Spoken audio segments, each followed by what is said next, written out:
This is Atomic Shinobi and today I'm going to narrate second and final part of what if Naruto's parents were exiled after the Kyuubi attack. If you enjoyed this video, please like, share and subscribe to this channel. Now wasting no time, let's start the story. For advice, make many allies as you possibly can for a best chance of succeeding, or better yet, survival, Iruka replied. A note: once you're inside the room, you are safe, and the very second you escort yourself out of the room, you will be unregistered and your spot is up for claims. And in order to pass the exam after the lockdown, the room must have 3 people. Any less, you'll be disqualified. Any questions? Naruto was the only one to reply. From among the graduates, Naruto questioned, when do we begin? Dabbeo? Feisty to die, are we? Mizuki asked with a laugh. In your dreams, sensei. You just watch, believe it. Kyuubi brat, you're right. I will see to it that you never again see the light of day. All right, that's enough. Everyone gathered to their destination position. Iruka took a quick step behind Naruto and put his hand on his shoulder. He squatted down and gave Naruto a brotherly embrace, saying, Naruto, watch yourself out there at all times. With a stupid smile, Naruto moved away from Iruka. No worries, I've got this all in the bag. Dabbeo. To his dismay, Iruka scratched the back of his head. All right. Get moving, or else you'll be late. As he increased the distance between himself and his former teacher, Naruto waved goodbye. He was standing in front of an iron gate and a galvanized fence that stood between him and his fate. For the next 10 minutes, Naruto stood impatiently, cursing himself. He was not good with patience. His father was afraid of him because of this. But there must always be an end to the wait. The gate began to rise. Finally, Uzumaki Naruto is here. Naruto bounded through the opening with reckless abandon. As in training, he accumulated chakra all the way to the soles of his feet. He was able to reach the top of the tree with his feet stuck to the trunk. Then he ran from one tree to another. The only illumination came from the moon. He was taught to find his way in the dark and in confined spaces that would always lurk in the abyss without ever seeing the light of day.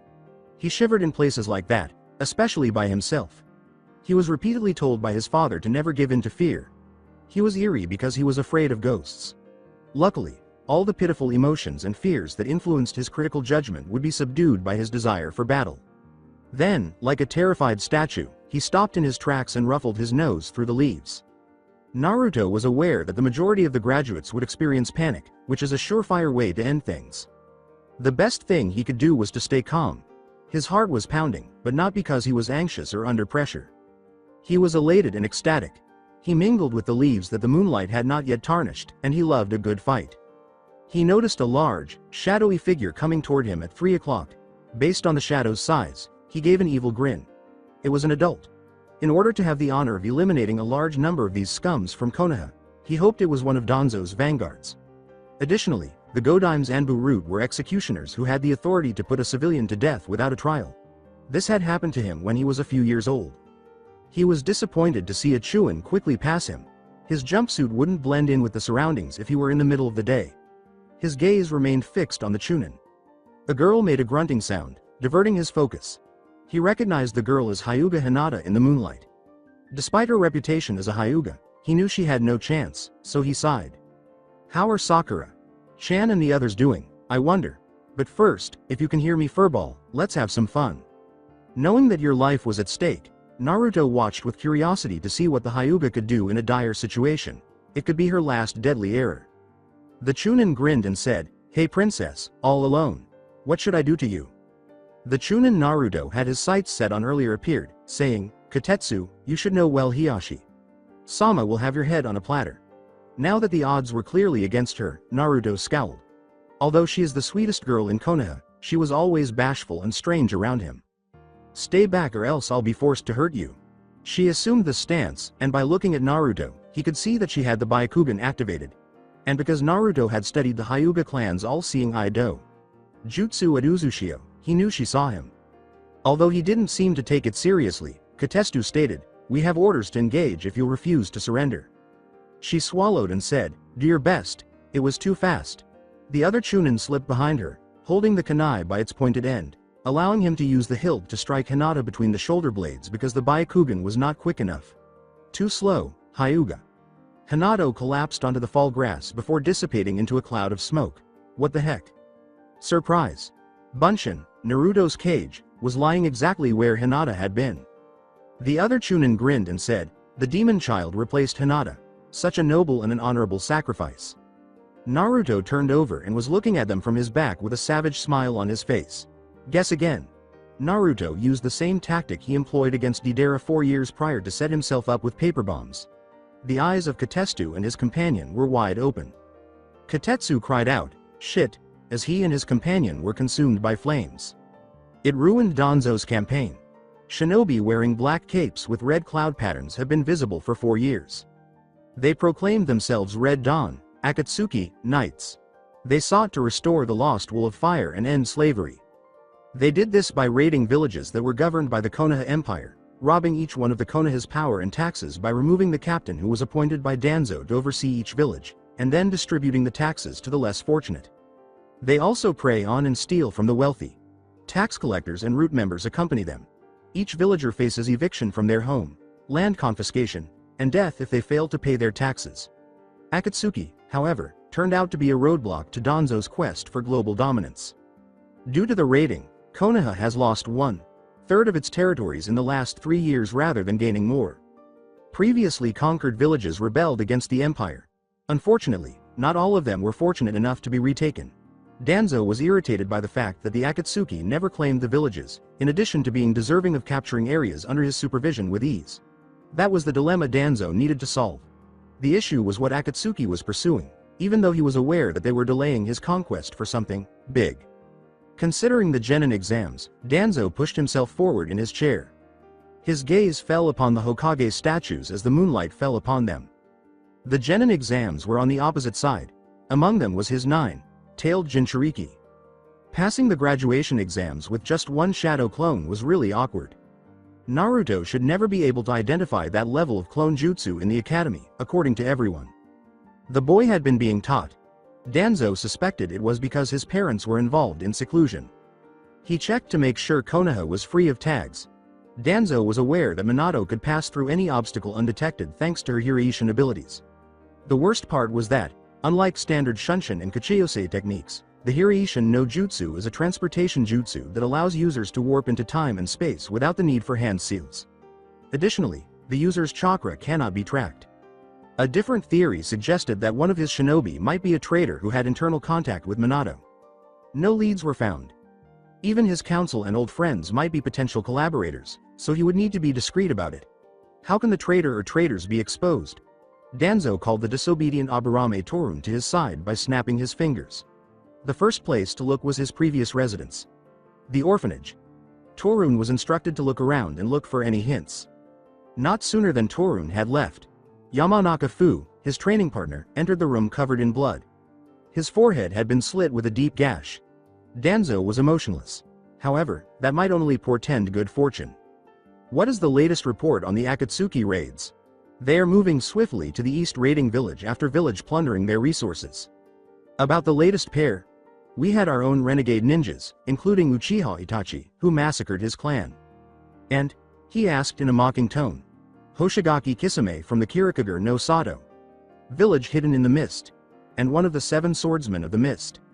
Shortly after, Torun had hoisted an injured shinobi over his shoulder and laid it on his back as though paralyzed. Their conversation was interrupted by the appearance of 2 elderly council members and longtime friends of Danzo's, Utatane Kaharu and Midokado Homura, who were standing behind them. As a former member of the now defunct Team Tobarami, which included the Naidame, Senju Tobarama, Sadaimi Hokage, and Homura, Kaharu shared a strong sense of self-interest for the village and helped put an end to the rebellious Uchiha clan. She and her former teammate went on to serve as counselors for all the remaining Hokages from 3rd and higher. Together, they are more watchful than any counselors on active duty, and with Danzo's consent, they initially made up the Uchiha massacre.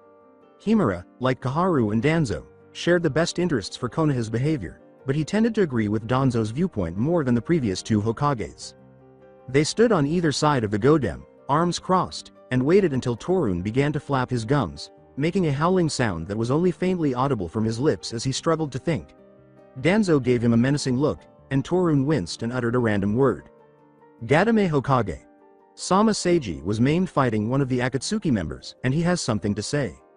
With a thumb flick, Danzo said, escort him in.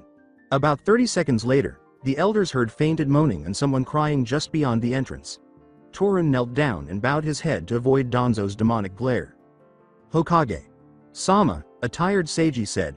Seiji's blood stained his Anbu tunic, his flak jacket had multiple rips, and his face was agonizing. Danzo looked at him closely. Tell me what I want to hear, no gibberish stuff. I have handsomely information concerning the Red Dawn faction, Seiji said after taking a few moments to clear the knot in his throat. They're an elite group of shinobi, Danzo said, raising an eyebrow in curiosity. There are S-class nunkins from various countries among them. They enjoy moving around in a two-man cell. You already know that, Danzo said, as his patience began to wane. For the final time, tell me something I don't know. The two other elders were of no assistance to Seiji, who shrank under the Godime's glare as if his heart had been sliced out of his chest. He paused and said, The members. Kisame from Kiri, Momochi Zabuza and his little companion from Kiri. Sasori of the Red Sand from Suna. Uchiha Itachi from Konoha, and finally, the two. Tails Jinchuriki Yugito from Kumo. That's only a small portion of it. Danzo redirected his attention to the maimed Seiji, who recoiled at Danzo's expression that seemed impossible to recite. Either he was displeased or he was trying to be the inferior, intimidated person, knowing that much of his Hokage controlled the village with fear. The three elders' shoulders slumped simultaneously as they looked at one another, muttering discussion for a brief moment. Carry on. Akatsuki is functioned by the rebellion army. Seiji was shocked that the elders were acting like immature people, even though there were fewer people in the room. The leaders are the two you exiled 10 years ago, Seiji said. I could only learn that. Danzo had been the one to silence his counselors, and things only got worse. All right, feel free to leave. I advise you to visit the infirmary to have yourself examined. That wound appears disgusting. Why have we been waiting so long? Homura asked in such a ridiculous way. It resembles a shogi game. The Yellow Flash has started his plan by sacrificing important information. He thinks I'm going to turn the kids against him. Young leaders cannot rule for this reason. He will feel bad about sharing such important information. The oldest trick in the book is this one. Keep your identity a secret from your adversaries. How are you going to respond to this? Kaharu furrowed his brow. This is your best chance to hit them. They have renegade ninjas in their care. With a passive smile, Danzo said, exactly. For the past 4 years, Akatsuki has been a pain in my side. We have to get rid of the threat before we can start the campaign again. We will require the cooperation of all 4 great villages to accomplish that. She looked to Homura for direction. Why 4? Danzo shot back, to forge a 5-way alliance. It appeared that Kaharu had not yet grasped the logic, as his advisors furrowed their brows at him as though he was insane, until Homura had gotten the picture. I fail to see any justification for us to relinquish our claim to their village, to get their land. We battled to the end. As Homura had predicted, Kaharu was confused and shook his head, capturing her full attention. The alliance must be trustworthy. But the odds are against you. Persuasion like that is almost impossible. The Hokage hinted, I have something in mind. Akatsuki will soon be a pain in everyone's back, not just ours. At all costs, we need to find out why Minato decided to reveal Akatsuki to us in the interim. Dusk arrived quickly. Running from treetops, Shikamaru searched his weapon holster. He radioed in there after donning the headset. No one answered. Fools. In order to communicate the location of the comm set, the 6 were so post. He was agitated now. An explosion blazed across the sky at 8 o'clock, barely 50 paces in. He was flung from the treetop by the aftershocks. He was upside down when his headset fell. Shikamaru was calm by instinct. He kicked tree barks from left to right, using the trees between him as a lunching pad. His descendant boasted of this. He wiped the sweat from his brow and sighed just as Shikamaru's cart wheeled onto the autumn turf and he caught the comm set. Shortly after Shikamaru had turned down the volume, Ino was yelling into the headset. Shikamaru doubled to tap the transmitting button and looked around to see if anyone was around. Why do you take so long to respond? Macros of Holly. That was a boomer from Naruto ni, Sama. I know that. Couldn't he be more helpful for him to learn the definition of stealth? Sneaking is much better than confrontation. For you, that's Naruto. The Shikamaru grimaced. Kiba is in the house, roger that. What are we going to do? Shino inquired. Shikamaru let out a sigh. Everyone was included, with the exception of Naruto. If Naruto was distracted, Shikamaru couldn't hold him responsible for his tardiness. The sector was rocked by another boomer. A hot wind blew into his face. He narrowed his eyes. Even though he was putting the entire gang at risk, he had to assist Naruto. The entire operation would be in danger if one person went awry. It was one annoying decision, but he didn't like it at all. The back of Shikamaru's head was scratched.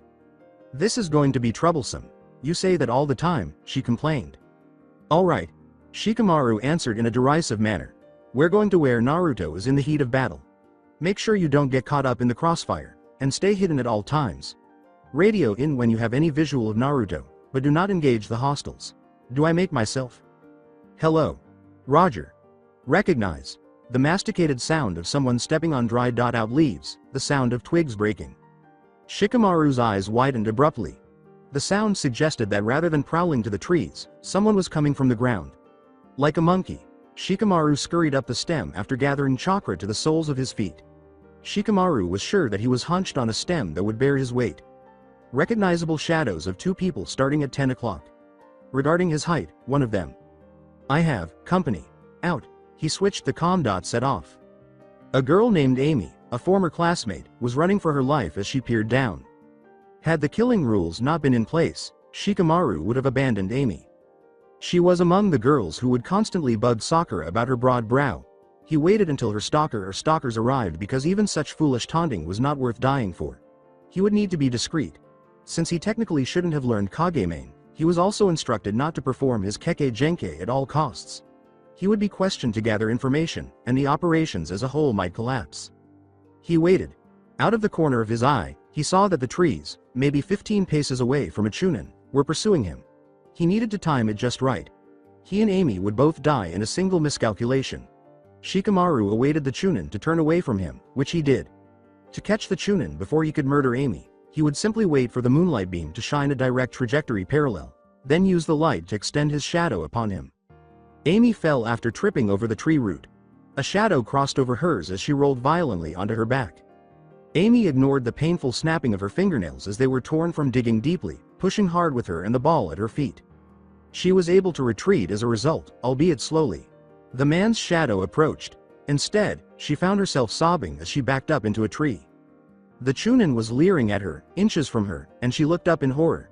Something seemed to send chills down her spine as a sadistic, evil hiss escaped his lips. Amy was aware that the man wanted to kill her. She was unable to do anything but watch as the man brought the kunai down. Ignoring the dirt leaking into her eyes, she covered them with her hands, which were contaminated by the soil of the earth.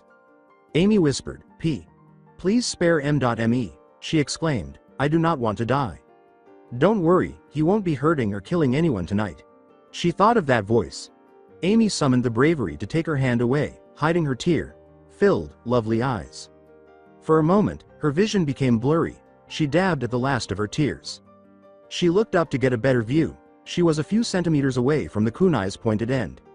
The Chunin's arm was still outstretched, motionless as though someone or something had stopped him. She noticed that the man was paralyzed and that his lips were flinching slightly as he tried to speak but was being restrained by an unidentified force. The man obviously wanted to trash talk her. Amy caught a glimpse of a strange shadow entwining the man's feet. He was there when her eyes followed it to its origin. Shikamaru Nara. She was in the process of drying out her lips. "Don't speak my name. Amy, take this time to flee and never look back." She ran without giving it much thought or expressing gratitude. She was glad of her freedom. On the other hand, Shikamaru forced the man to draw a kunai from his holster while tensing his grip on the hilt. Being aware that death was imminent, the man blinked with such fear. He was unable to identify his captor. An unidentified force sealed his lips shut. Shikamaru mockingly asked, "Any last words?" The Chunin's lips, tongue, and mouth were all under his complete control. "Please," he implored them. He screamed, "I was just doing my job." The heir to the Nara remarked mockingly, "Sure you were." With a hammered fist to the back of his ears and his arm extended sideways with the elbow pointing at 3 o'clock, Shikamaru flexed his biceps. Being bound to the Kage-main forced the shinobi to imitate Shikamaru's movements. The ninja was knocked out after being struck by the hilt with a blunted blow to the back of his ear, while Shikamaru was stunned after punching himself. As he robbed the man of his weapons and anything else he could find useful, Shikamaru stood over the Chunin with pride. "I'm also just doing my job, no harsh feelings." Hinata was astounded by what she saw. Did she see anything? She was held in the arms of the boy she had a crush on since the academy days. To be held up in Naruto's scrawny, Powerful arms must be your dream. Lavender and cerulean eyes met, but it was not as captivating as Sakura's milky, jaded eyes.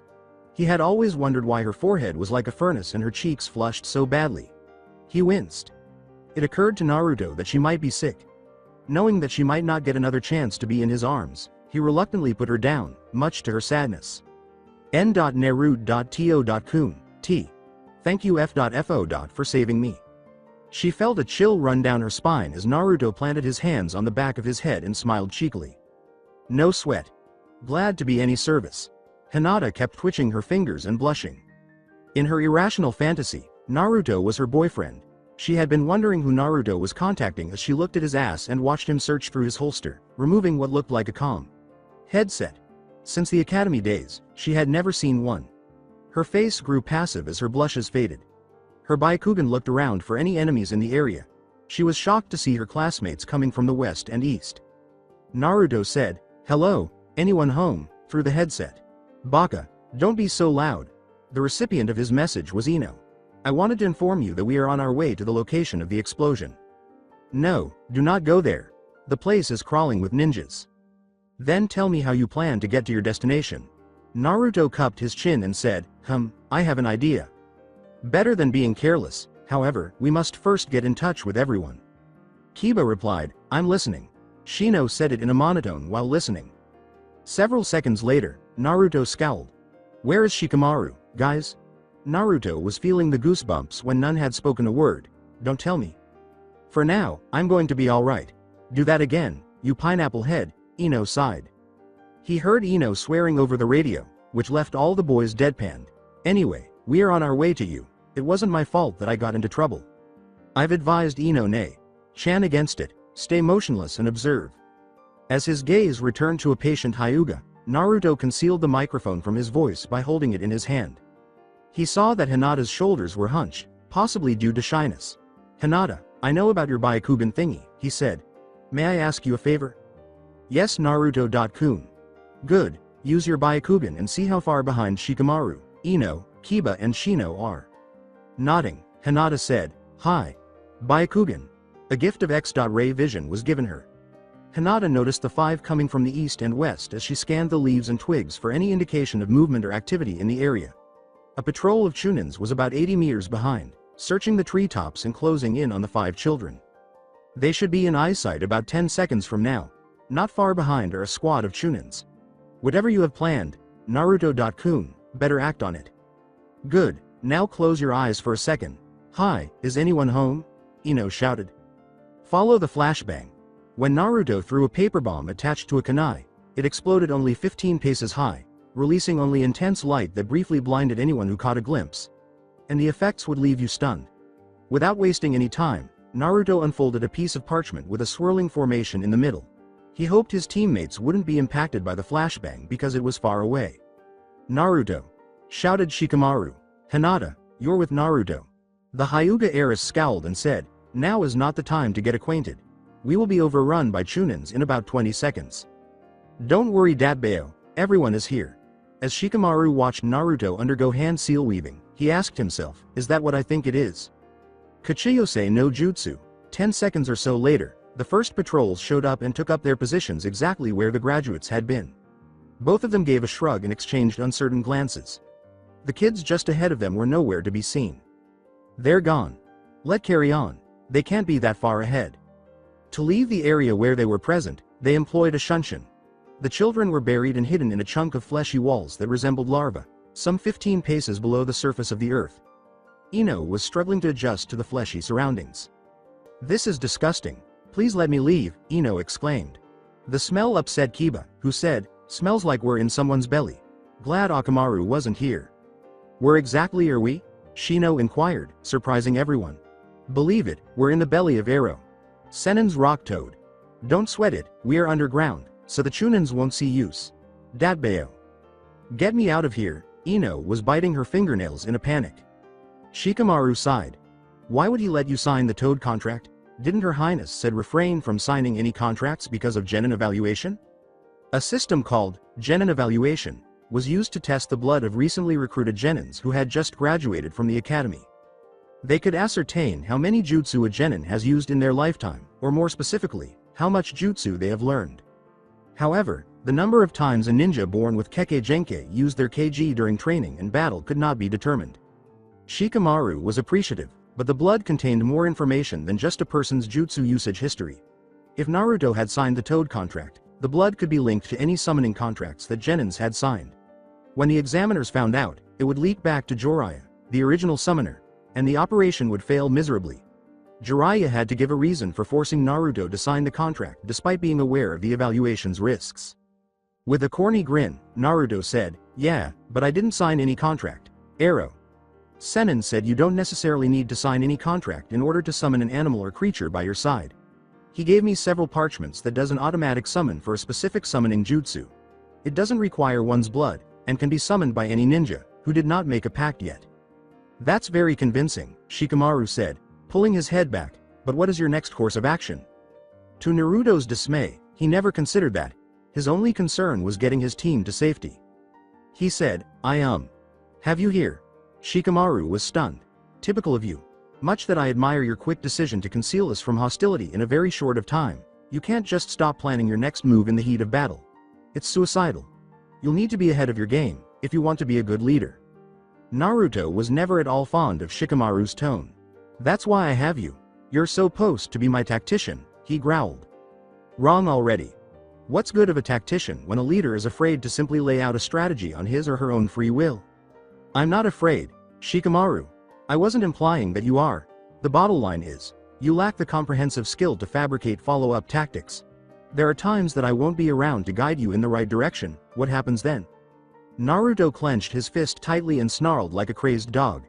Everyone was silent for a change, and regrettably, they shared Shikamaru's viewpoint. He scoffed, sorry. Genius. Not everyone here has your brains. That's not the point. Please, you two, stop talking. Kiba yelled. This is all unnecessary. We will fail this exam if we don't get it in gear. Naruto laughed. Shikamaru appeared to have relaxed. Well, I can summon my other half here with us. You're capable of it, Ino cried out. Sure, all I need to do is swallow a pellet. The shadow clone wore Minato's childhood cloak over the orange jumpsuit, and his hair was neatly combed, unlike Uzumaki's. Namikaze caught a glimpse of a raging hormone Hyuga heiress, blushing in the corner, and they seemed to have forgotten she was there, heating at them flapping their gums. Naruto did just that, spitting out a blob of human tissue, forming into a shape of a person Naruto's size. Namikaze sarcastically remarked, lacked comprehension to fabricate follow-up strategies. Well, Nara-san, tell me why you didn't notice Hinata's presence before you started your lecture. Or is it that you didn't want to share important information with someone who wasn't part of the plan? Everyone's mouths dropped open. Now that the harm has been done, we have to bear the consequences. How are you going to act upon this?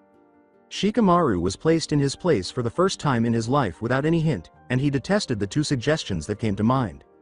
Everyone, including Hinata, was aware of Shikamaru's other choice. There are two options. Either Ino erases her memories or, second, we subdue her. Hinata scowled, retreated a few paces, assumed a horseman's stance, and read her gentle fist, activating her Byakugan. Remain back, I'm warning everyone, even you, Naruto-kun. According to Uzumaki, Hinata, it's not what it seems, she said. As Kiba reached out, Ino said, Hinata-san, please, we're not going to hurt you.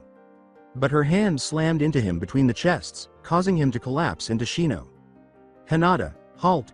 Uzumaki made an effort to comfort her. Remain where you are. I don't want to cause you any more harm. Namikaze and Shikamaru both let out irritated sighs. When Namikaze had had enough, he slipped behind Hinata and put a hand on her wrist. He laughed and turned back to Shikamaru, his handsome cerulean eyes glinting with peculiarity. Have you considered the third option before? What third option? First, I let this young woman go, and secondly, we let her into our plan as it seems we have no other choice. Not a very bright idea, Namikaze. What about a word gets out to the Hokage about our secret rebellion from her lips? Haven't you thought about the severe punishment and treasonous penalty? Much as I hate doing this, Hinata must be silenced. Namikaze gave him a stern look. Oh, as a matter of fact, I've been thinking for that past 4 years. You know I speak about, don't you, Hyuga Sama? When Hinata heard Namikaze's flirtatious tone, she flushed hysterically. All she could do was nod. I know you could have reported me to the Hokage, and his root members killed by my own hands for saving Haruno-san's life. You did it because you care about Uzumaki and myself. I.Don. Don't know W.wa.ta say. I'm obligated to take you a date. D.Day. Date? I promise. I will tell you everything when that time comes. You must keep this to yourself, or else, you and your family will be in grave danger. Don't want the Hyuga clan to suffer the same fate as the Uchiha clan, do we? Hinata gave a tense nod. Well, that marks an end to this debate. Whatever, sighed Shikamaru, defeated. Namikaze gave her a friendly kiss on the top of her hand. It was a pleasure to meet you, Hyuga-sama. The Hyuga heiress passed out from a nosebleed after melting in his arms. Namikaze carried Hinata's bridal style and placed the unconscious woman in Kiba's arms. At that moment, both Naruto's stomachs began to churn due to a buzzing sensation. He nodded at the information from their shadow clones and cast a stern glance in Uzumaki's direction. It's time we go after Sakura-chan, Datbeo. That was fast, cried Ino. Believe it, I don't want Sakura-chan to be in danger any longer. Don't forget about Uchiha. I know we both come to hate Uchiha, but we have to keep a promise to Makoto-sama, Namikaze replied. Well, what are we waiting for? Let's go get them. A furious Baka. Wait up, erupted from Ino. Why don't you five go on ahead without me? What about you? Asked Shino. He grinned malevolently and said, Don't worry Yamanaka-san, I'll go after the Uchiha. I'll personally make sure I keep him intact. It dispelled the jutsu. They had returned to the wilderness and were looking around for any threats. What do you mean by intact? She whirled around. With an arrogant smirk on her forehead and rolling eyes behind her head, Namikaze vanished with the wind. Her body suddenly caught fire. You Baka. If I find one scratch on him, I'll skin you alive, you hear me? The boys were perspiring profusely. Whispering to himself, troublesome girl, Shikamaru said. In the interim, Sakura hunkered down beneath the tangle of entwined vines. Making sure her clothes wouldn't tear, she went prone and took a chance crawling through the vines. In order for her to proceed, she also needed to ensure that the patrol left the area. 3 o'clock had arrived, and the sun would rise in another 2.5 hours. Sakura was aware that she needed to reach the tower. She would be eliminated if she didn't, and it was likely that she wouldn't be paired with her beloved Sasuke-kun on a team. As she plucked up the courage to wriggle out of the twin of vines that covered the majority of her body, the coast became clear. She was unlucky. Behind her, the sound of men bawling encouraged her to run like a headless chicken. Sakura picked up her speed. Twigs were snapping and crackling with each step, and she could hear shadows hanging overhead. Her heart was pounding. She looked over her shoulder, gasping and panting, her lovely face being blasted by the wind. Sakura let out a frustrated snarl as she saw a Chunin only 30 paces away. There was nowhere to run to. Sakura still had a lot of ground to cover, and she would be apprehended if she continued at this pace. The only options were to live or die. Just then, she heard a moaning cry coming from behind her.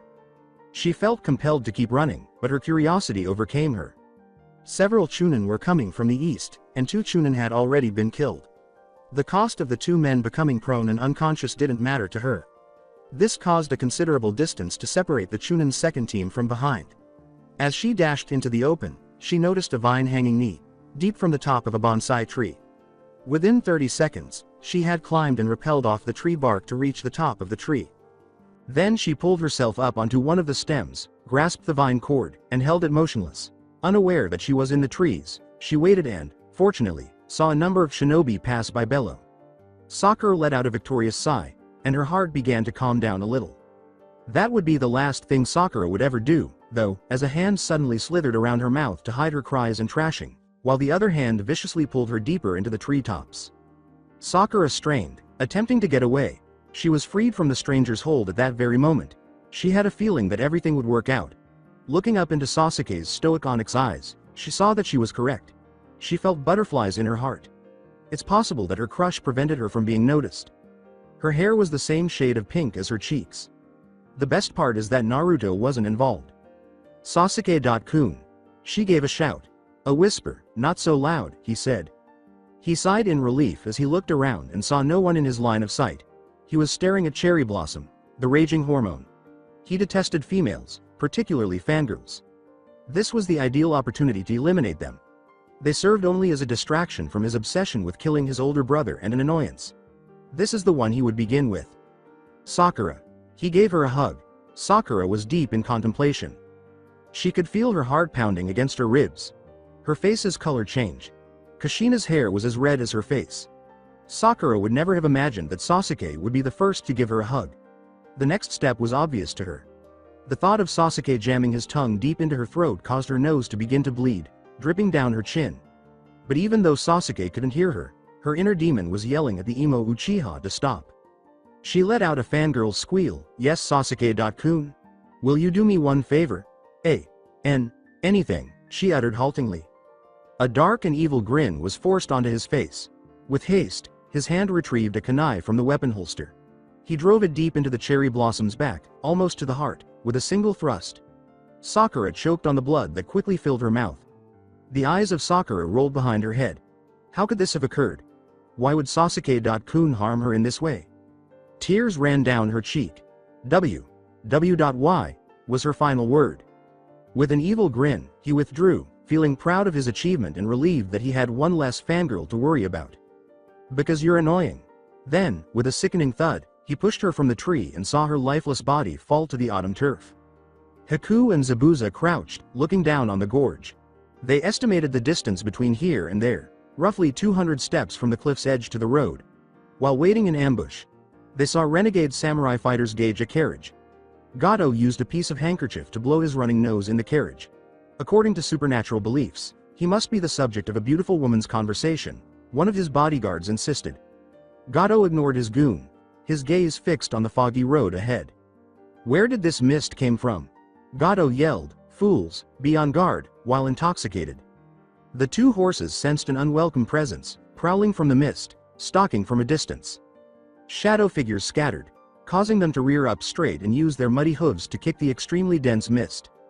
Haku and Zabuza each made one Mizu Bunshin, which sent them skidding down the rocky, tropical storm-soaked slopes.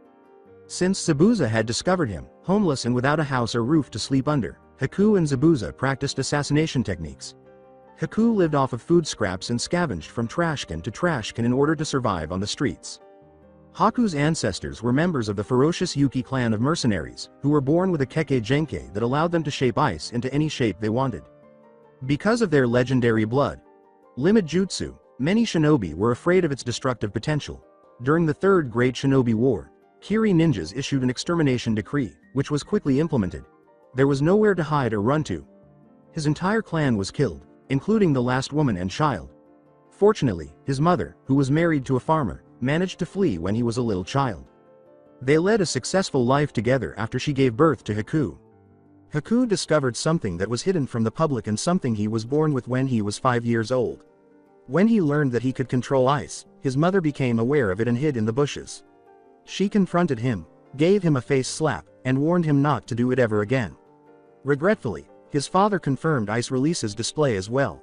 He was so scarred that he went to his house with his friends, a horde of villagers, and the tavern. Rewind. They were sleeping soundly, oblivious to the dangers behind the front porch at around midnight. A seemingly peaceful night was abruptly broken when the front door was torn off its wooden hinges. Haku and his mother were awakened by the war cries of an enraged mob.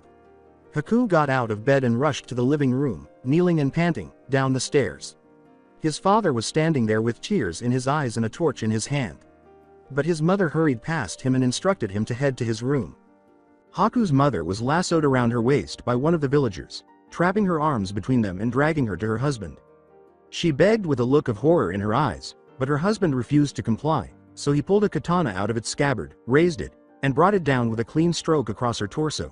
He fell to the ground, and Haku screamed, backing up into the corner, sobbing, and pleading for his life. His father approached slowly, and he apologized. Haku knew that this was the end, and he cuddled into a human ball, trembling as he felt the blade fall upon him. Haku scrambled through the ruined, distorted house that had once been his home, crawling to the snowfield, looking for any place to hide from the snow. The weather hasn't been kind. Haku managed to get to his feet, staggering forward, eyes searching for signs of cover, lips almost frozen in place, eyes dry. And then he finally spotted cover just 15 paces 12 o'clock. His legs gave out, lacking the strength to stand upright. As he gotten closer, he looked closely at the building. It was an igloo. Haku lurched with all his strength, not caring who was inside. He assumed it was abandoned, but for the time being, it was a temporary home and shelter. He looked for anything he could use to stay warm, but there was only one coat made of wolf fur and skin, which was too big for him but could be used as a blanket to keep him warm throughout the early morning. When the owner returned and threw him out, Haku spent another 4 hours searching for a new place to call home. He managed to get into the village, stealing food from merchants and markets, and he lived like this for the next 2 months, running for his life from merchants and hostile peasants. At around noon, the sun shone over the igloo, birds chirping. He opened his eyes, but it felt heavy and squinted from the sunlight. Haku crouched in a building corner, looking over his shoulder to make sure no one had noticed him, and then he started eating the bread he had stolen from, filling his hungry stomach. Then a shadowy figure of a man wrapped himself in a suit of armor, and when he saw that it was a man, he shuddered in horror at the man's stiff glare. Haku had never felt so uneasy in his life, not even after his father had attempted to kill him in cold blood. The man had half of his face bandaged like a ninja's mask, and he carried a terrible buster sword that was almost 3/4 of the man's height. What a shame. One should not waste such talent. Would you like a better life? Become my servant if that is the case. My instrument. You will become the best warrior the world has ever seen thanks to me. Haku could only nod. Something lingered deep within him. He needed to be with this man. For some reason, he felt alive for the first time since the death of his parents. Good, said the man with a smile. Momochi Zabuza is the name. What is yours? Haku. Well then, come with me. Together with Zabuza, Haku traveled the world to learn the art of shinobi. He received his first training in Kusa, climbing trees without using his hands, and it took him around 6 months to fully understand the concept. In that time, he learned how to throw senbons, which hit their target with extreme accuracy, and wield kunai. At that point, he was prepared to accompany him on raiding missions, where they rob merchants of their supplies and goods. He was soon prepared to accompany Zabuza on assassination missions, and by the time he was 8 years old, he had already killed a number of shinobi, making him a higher-ranking shinobi than a chunin. However, life was difficult as they were evading Kiri's Anbu, and they had a number of near misses before escaping and hiding in the mist. Naturally, he couldn't kill them, as that would damage his reputation. 2 weeks prior to their meeting with Akatsuki, Zabuza and Haku traveled to the outskirts of Kirikager no Sato to observe from above. Haku's eyes widened as he saw the picturesque view from the cliff, looking down onto a huge village that was covered in mist. If it weren't for the mist, which was hiding a third of the village, he probably would have assumed that there was more to see. Once the sun had set, the district was illuminated by torches, and Zabuza gestured with his arm forward, pointing down onto the enormous village. This is where it all begins, Haku. What do you hope this village will give you? Gazing down at the 8-year-old boy from Kiri wearing the Anbu cat mask, Zabuza laughed. My aspirations. My objectives. I'll be able to accomplish them with your help. The decision to have you and your family members put to death was made here. We must first exact revenge on those we love. We have to kill the Mizukage who rules this country in order to accomplish that. The next Mizukage will be me. They were up against one of the 5 great shinobi nations, and Haku shuddered. It's suicidal, though. We will not approach the Mizukage. Exactly. We'll need every bit of assistance we can get. I'll have everything in this village very soon. The flashbacks are over. Gato's deranged eyes were alerted to his hidden passengers, seeing no passivity from either of them, and then they darted to the intruders.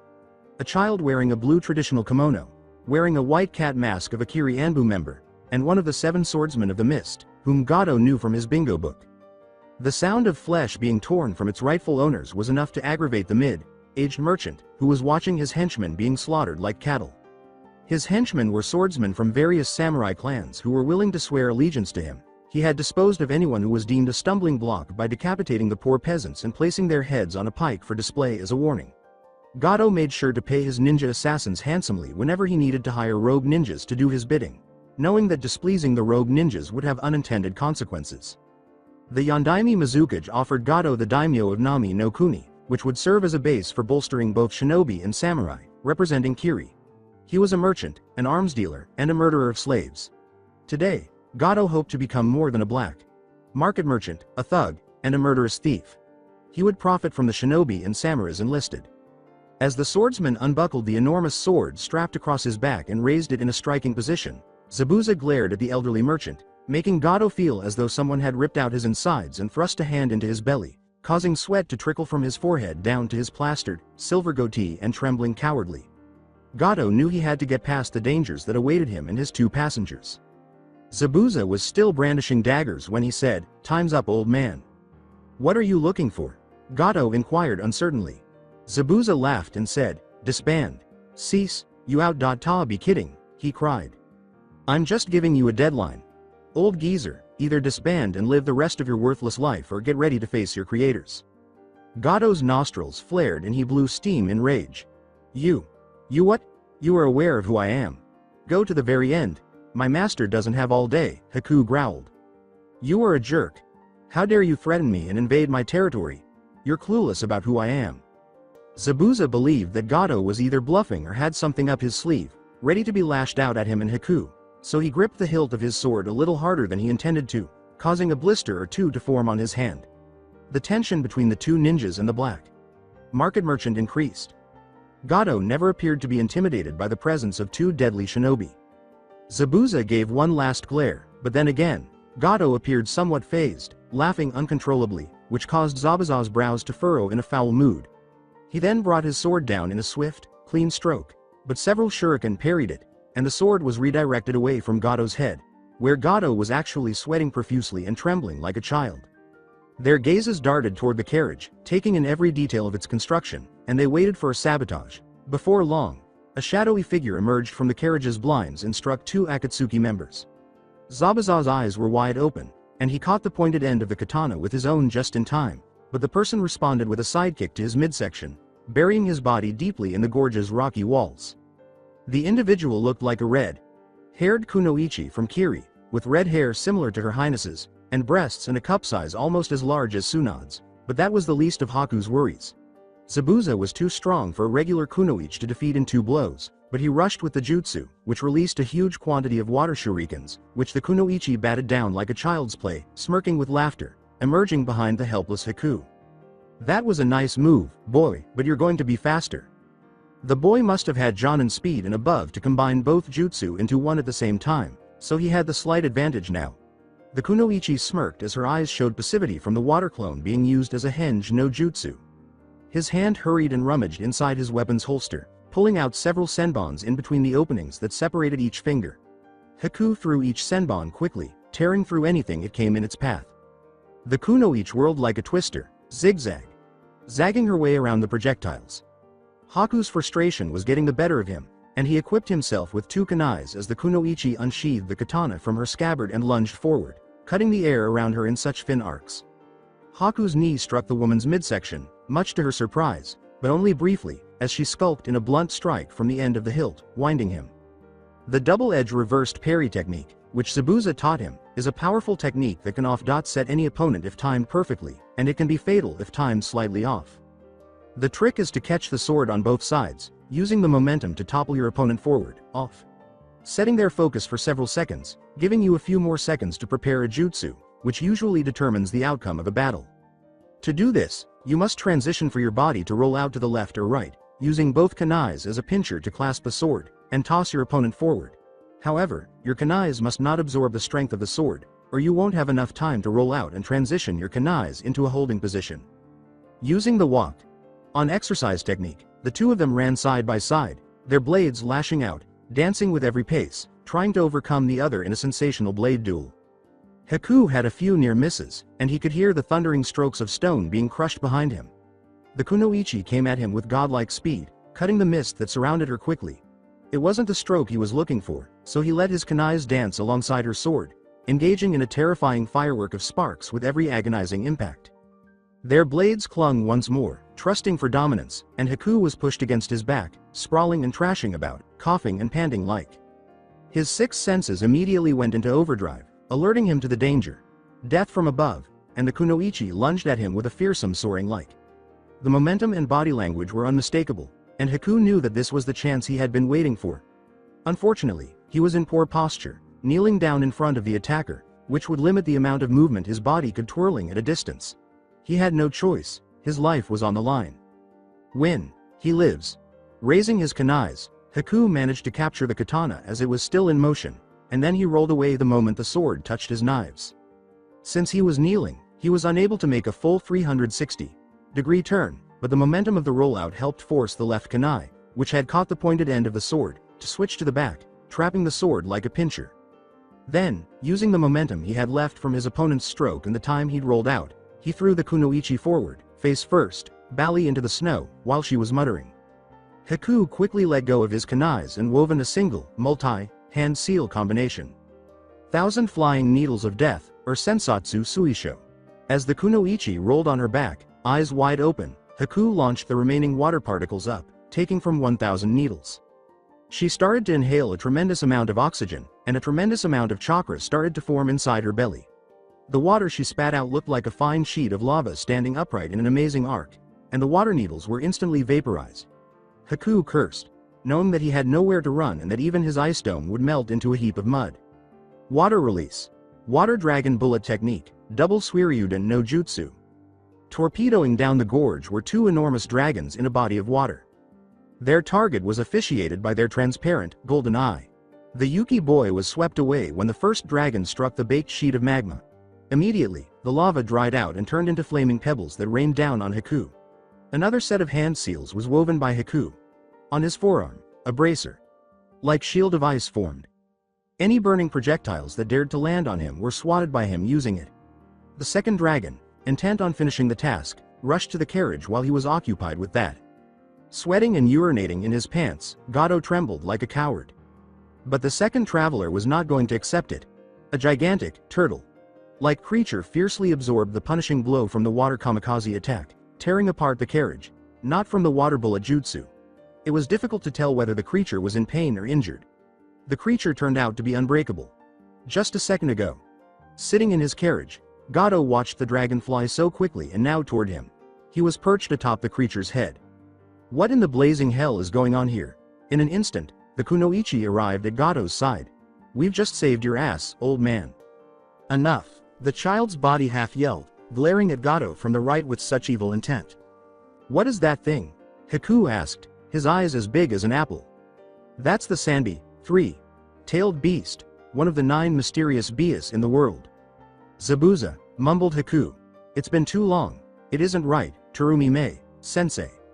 The kunoichi with the busty red head licked her lips sensuously. Oh. Who, it sure has been too long, my prideful assassin of the hidden mist, she chuckled. He glanced at the young man next to Gato and said, I see you brought a little company with you. And what brings you here, to such a dreadful place, Yandaime Mizukage? Haku winced.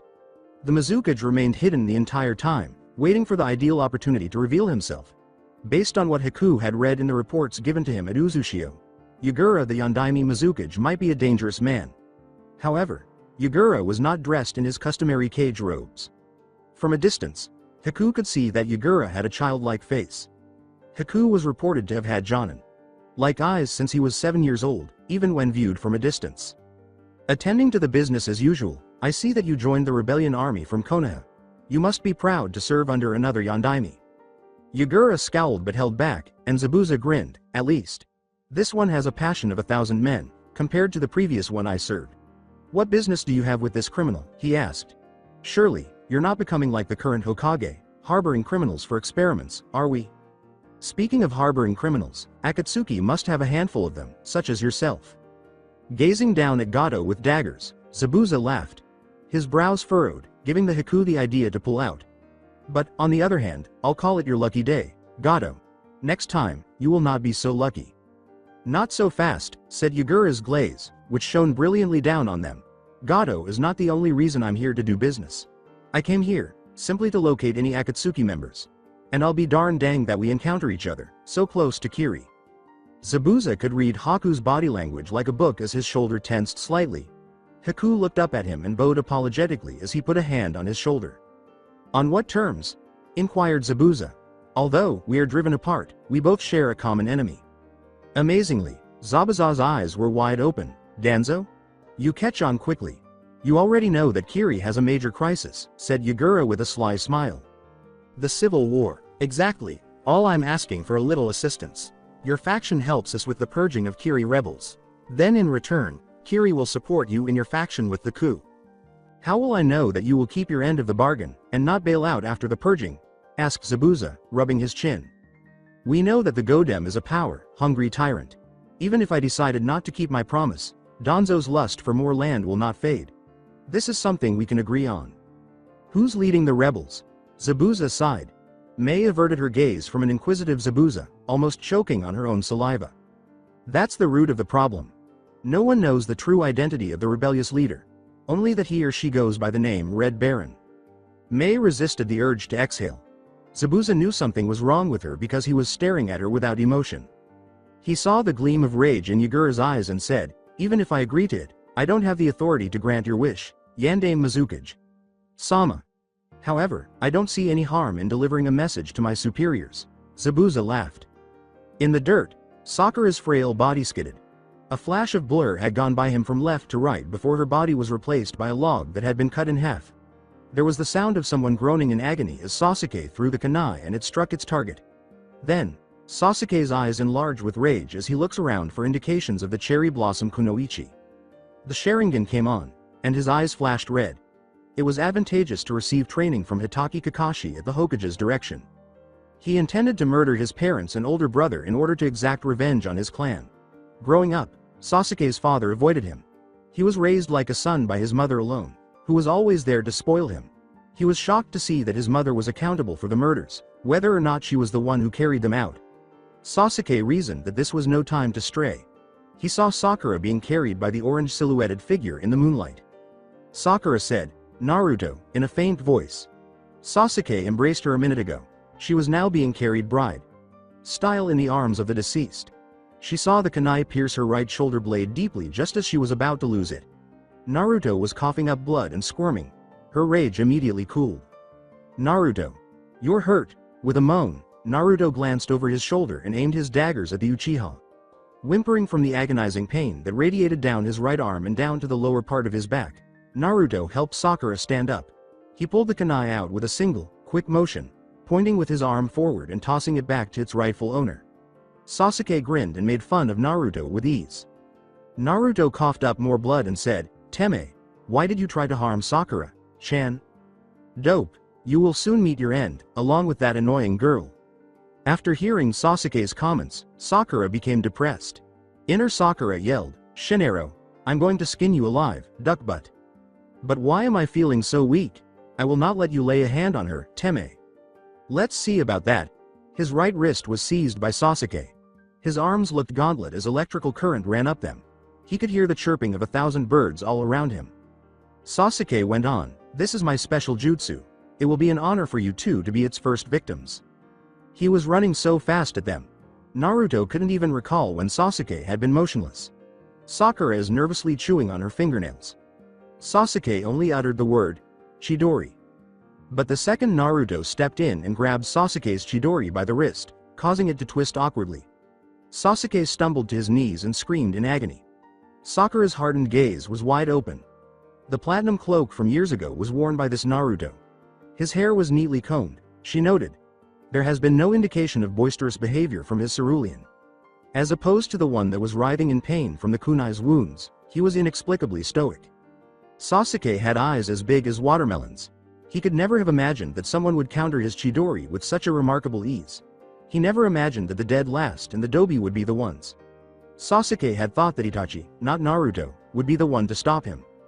He looked at the injured Naruto behind Namikaze and exclaimed, "What?"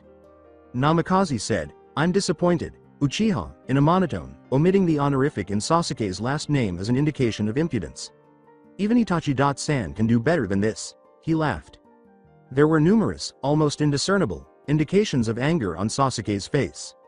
Sasuke's arm was violently flung into the ground, intensifying into a swirling storm of dirt, and Namikaze never gave him a chance to strike back. From a mile away, the sound of twigs and dried leaves ground into nothing, accompanied by the cries of 1,000 birds. The earth was sufficiently scarred by the aftermath to accommodate two people. When a hand knife struck him bluntly behind the neck, Sasuke was confused but was too late to react. The eyes of Sasuke rolled behind his head.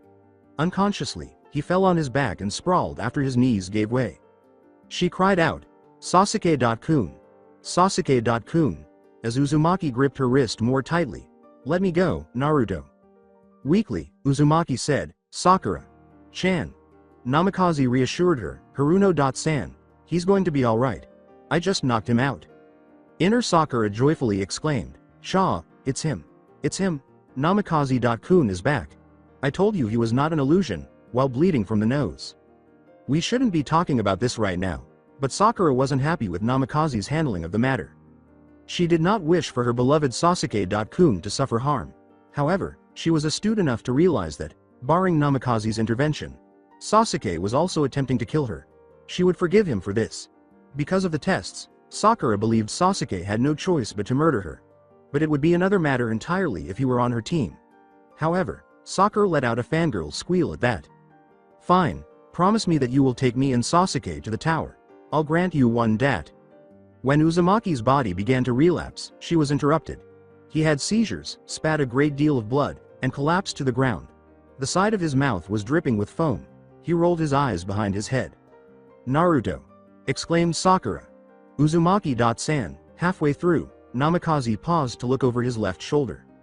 That was the direction of the kunai that Uzumaki threw at Sasuke. In a single stride, he stepped rapidly, and then boom! Faster than sound, he arrived. He then took out the kunai to examine it. He discovered that there was no sign of anything. It must have slipped into Uzumaki's bloodstream if it did. Sakura's sobs could be heard in the distance. He wasted no time in stepping alongside Sakura and Uzumaki. Haruno-san, please step away. Sakura obeyed and nodded. What's happening to him? Namikaze knelt down, took out a piece of parchment about the size of his index finger, and unrolled it. This is going to hurt, Namikaze said as he squeezed the wound with his fingers, extracting more blood. Sakura held Uzumaki's hands while he sobbed in agony. He was horrified to see the blood turn from maroon to black after the parchment absorbed it. This was one of the Tsunade poison detectors, which were so powerful that they could detect even poisons without a smell. The fact that there is no remedy for poisoning in the middle of the wilderness is even worse. Sakura's hardened eyes betrayed fear. He's been poisoned. They were tired from the roaring footsteps. 20 masked Anbu men suddenly emerged from the shadows, swarming upon them like wasps. Namikaze scoffed. Sakura felt Namikaze's bloody hand grab hold of hers just as she was about to cry. Sakura clung to his ass like a scared little child after gazing up at him with admiration. He was ecstatic about what he saw. Sakura was confiding in him and expressing a desire for safety from the threats in their immediate environment. This is his opportunity to win Sakura's heart, not just for himself, but also for Uzumaki. The blonde man with the long ponytail and Anbu cat mask aimed his katana at Sakura. Surrender, or the girl dies. Shikamaru exclaimed, they're coming, from a distance. This is going to be tough without Akamaru. Kiba struck one of the Anbu with his kunai. The Anbu used a ninhanto sword to parry it. The ninja's overwhelming physical strength caused him to be thrown behind his back. A violet smokescreen was released by a number of smoke bombs that Kiba threw. Kiba merged with it in a stealthy manner, disappearing like the wind. The Anbu team had to wait, watching for any movement. They're gone. It's like they vanished. Keep your eyes open. Nikuden Sensha. With the first patch of root members, Shoji smashed. Years of training had made it easy for them to evade the attack. Then the smokescreen was completely destroyed. Kiba entered and aimed kunais at the scattered platoon.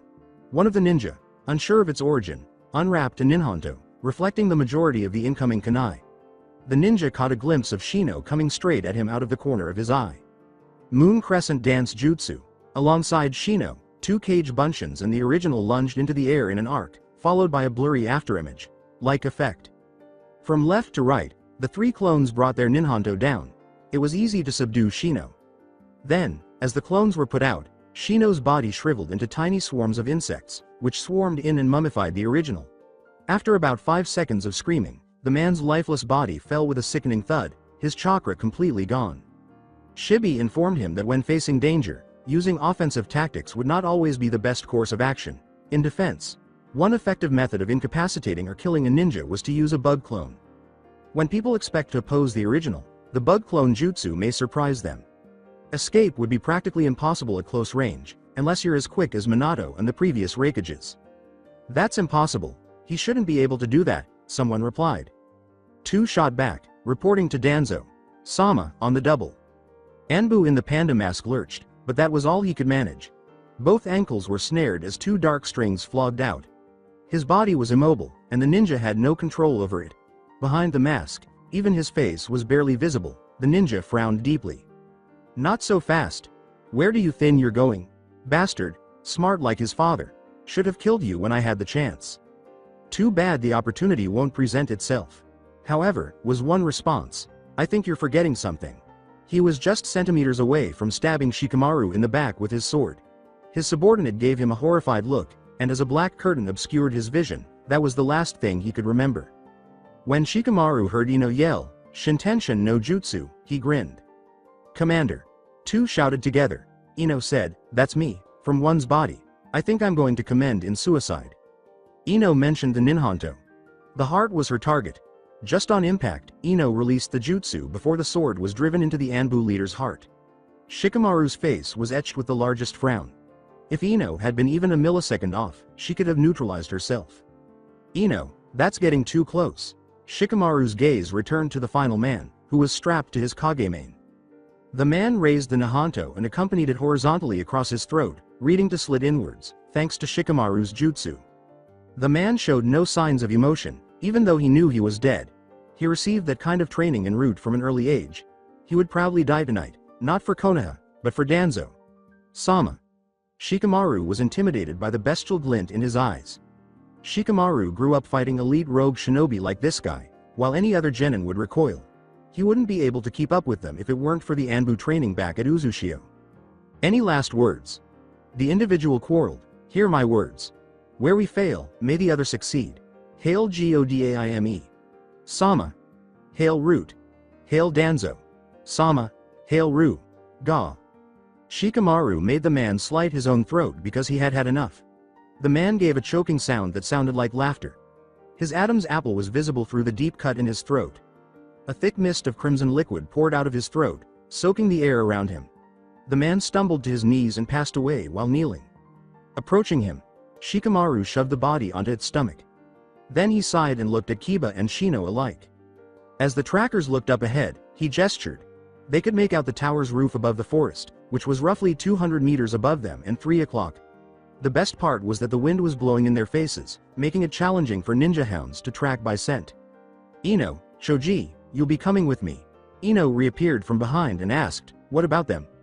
"I'll trust that your insects will do the cleanup, Shino. They're decomposing the bodies as we speak. We will catch up."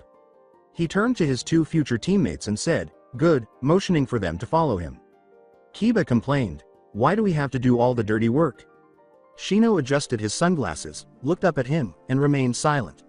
He was best known to Kiba. It was one of his cynical, menacing positions, where he avoided answering or covering the person's mouth from yapping. Sakura's terrified eyes hung. She squeezed Namikaze's icy hand a little more forcefully than she meant to. Keeping a watchful eye on the root members, Namikaze looked down and saw the fear written all over her face. His face was plastered with a cheeky smile. "Don't let 20 cockroaches frighten you." Sakura's saliva almost clogged. Was Namikaze insane, threatening 20 shinobi of the highest caliber? Sakura pondered. Her insides were turned upside down by what she never saw. The man who had just threatened to kill her had gotten past Namikaze's defenses and emerged behind Sakura, Ninhanto moving. Sakura shuddered as a man's shadow hung like a soaring owl over her lovely figure. She never saw the man move from his starting position because he had moved so quickly. Namikaze's lightning. Fast reflexes allowed him to catch the sword's pointed end and pierce his hand just a little. With blood streaming from his mouth, Namikaze pulled the ninja forward by pulling on the sword. After that, he jumped into the trees with his arms wrapped around Sakura. The fact that a human could leap 20 feet into the air astounded Sakura. After that, Namikaze let go of Sakura. He then started weaving a tiger seal. Cage Bunshin no Jutsu. The approaching root members were stopped by 4 Cage Bunshins diving into them. As a result, the remaining clones were able to separate and change into multiple unconscious Sasukes, while another group also changed into Sakura. 4 groups and copies of the 4 kids and 1 original were present. Namikaze carried Sakura on his back, piggyback style, while 2 clones carried Sasuke and Uzumaki. The 4 clones were decommissioned, so he could accomplish this in time. "After them," said the leader. The Namikazes hurried from tree to tree, shouting, "Then come and get me while you can," out loud. Sakura was clinging to life. The scariest moments of her life occurred during the first 5 minutes. Sakura looked down, fearing that each bumpy thrust would cause her to fall off. Namikaze said, "Don't look down." However, the wind from his fast pacing had almost tranquilized his voice. The unnatural speed at which Namikaze and his clones were moving. Stuck in the passenger seat, it was like watching a street race over the Brooklyn Bridge. As time passed, She occasionally caught a glimpse of the men's shadows behind her. Namikaze was separating the two of them. Sakura let out a sigh, but they were still in hot water. Sakura would occasionally look at the unconscious Uzumaki. The symptomatic issue was that Sakura had not given the Uchiha even a passing thought since Uzumaki's great peril. With the scent of freshly cut timber coming after, her stunning jaded milky eyes trembled at the distant object and were asphyxiated on the giant boomerang, which chopped down the nearby tree like a pile of tofu. Sakura let out a shriek in response to Namikaze's abrupt forward descent. Sakura could feel the wind blowing through her hair. Weather book. Smart or not, nobody was stupid enough to fail to notice that she and her human mobile vessel were just inches away from being beheaded by the boomerang. When Namikaze was separated from one of his clones that was carrying Sasuke, he scowled. They were located by the Anbu root members, who separated one of the clones from the original. Namikaze sighed, realizing that Uzumaki wasn't the one who had been cut off from him. The last time Sakura would see Sasuke for some time was when the clone carrying him traveled off. Namikaze swerved around the boomerangs with the clone. In order to confirm that the last clone at his side was still alive, Namikaze cast a quick glance over his shoulder. Then he glanced at the assailant. Namikaze was not pleased with what he saw. Namikaze mumbled to himself, "What in the blazing hell is he doing here?" "Who's he?" Sakura asked, looking up at him curiously. "A troublesome fellow." He snorted. Sakura's forehead was dotted with veins. For some reason, she was upset with him because she didn't think the remark would be so complimentary. "He's a shinobi you don't want to mess with. His name is Nari Raikou the Replicator from the nearly extinct Nari clan. He was born with a magnificent Kekkei Genkei that allows him to use the Earth's shade to replicate any person, object, or thing. The replication is a solid copy just like the Kage Bunshin no Jutsu." "What type of Genkei are we talking about?" The Namikaze had to alter his strategy, avoiding one boomerang and reflecting another into multiple Kage boomerangs. Like a shadow clone, they exploded into a cloud puff upon impact. Namikaze dug into the holster of his weapon and armed himself with Minato's three-pronged kunai. Namikaze carefully dropped the Shiki parchment into the nearby stream, having accumulated enough chakra to activate the Hiraishin. A weak current was flowing through the stream toward the tower at 6 o'clock. It wouldn't go very far, though, according to his estimation. "We're dealing with a shadow release blood limit that is classified as an S rank at the lowest margin." Sakura scowled deeply as she said, "At the lowest margin." Her hopes were dashed. She noticed that Uzumaki was coughing up blood. Sakura's way of thinking made her extremely nervous. There was no way Uzumaki would survive the day. In addition to following Sasuke around like a sick puppy, she spent her days at the academy reading about the shinobi system in the library. She was interested in poisons and general jutsu. She was aware of this if someone left the poisoned state. The poisoned would move faster than if they were motionless. Between them a leaf slid. The leaf changed into a human because it happened so quickly. The man between Namikaze and Sakura made them wince. The man's black hair was so long and plastered with spikes. He had a big red boomerang tied behind his back and was dressed in the typical, not rude, blackish Anbu garb, which included a white lion mask. His height was comparable to Jiraiya's, but he was more slender and trimmed. The imprinted tattoo, which acknowledged your loyalty to the Anbu Black Ops as its proud member, was located on the back of his neck. "Right you are," said Raikou in a smoldering tone. In order to raise his knee and hit the ninja in the shin, Namikaze made a sharp jerk to his left. "That's what he's done." The image of Raikou vanished in a puff of smoke. Sakura screamed, "Bloody Mary!" and clung to it. Namikaze dodged the replicating boomerangs that were coming his way by dancing. The clone trailed behind, alert and on the lookout for any threats.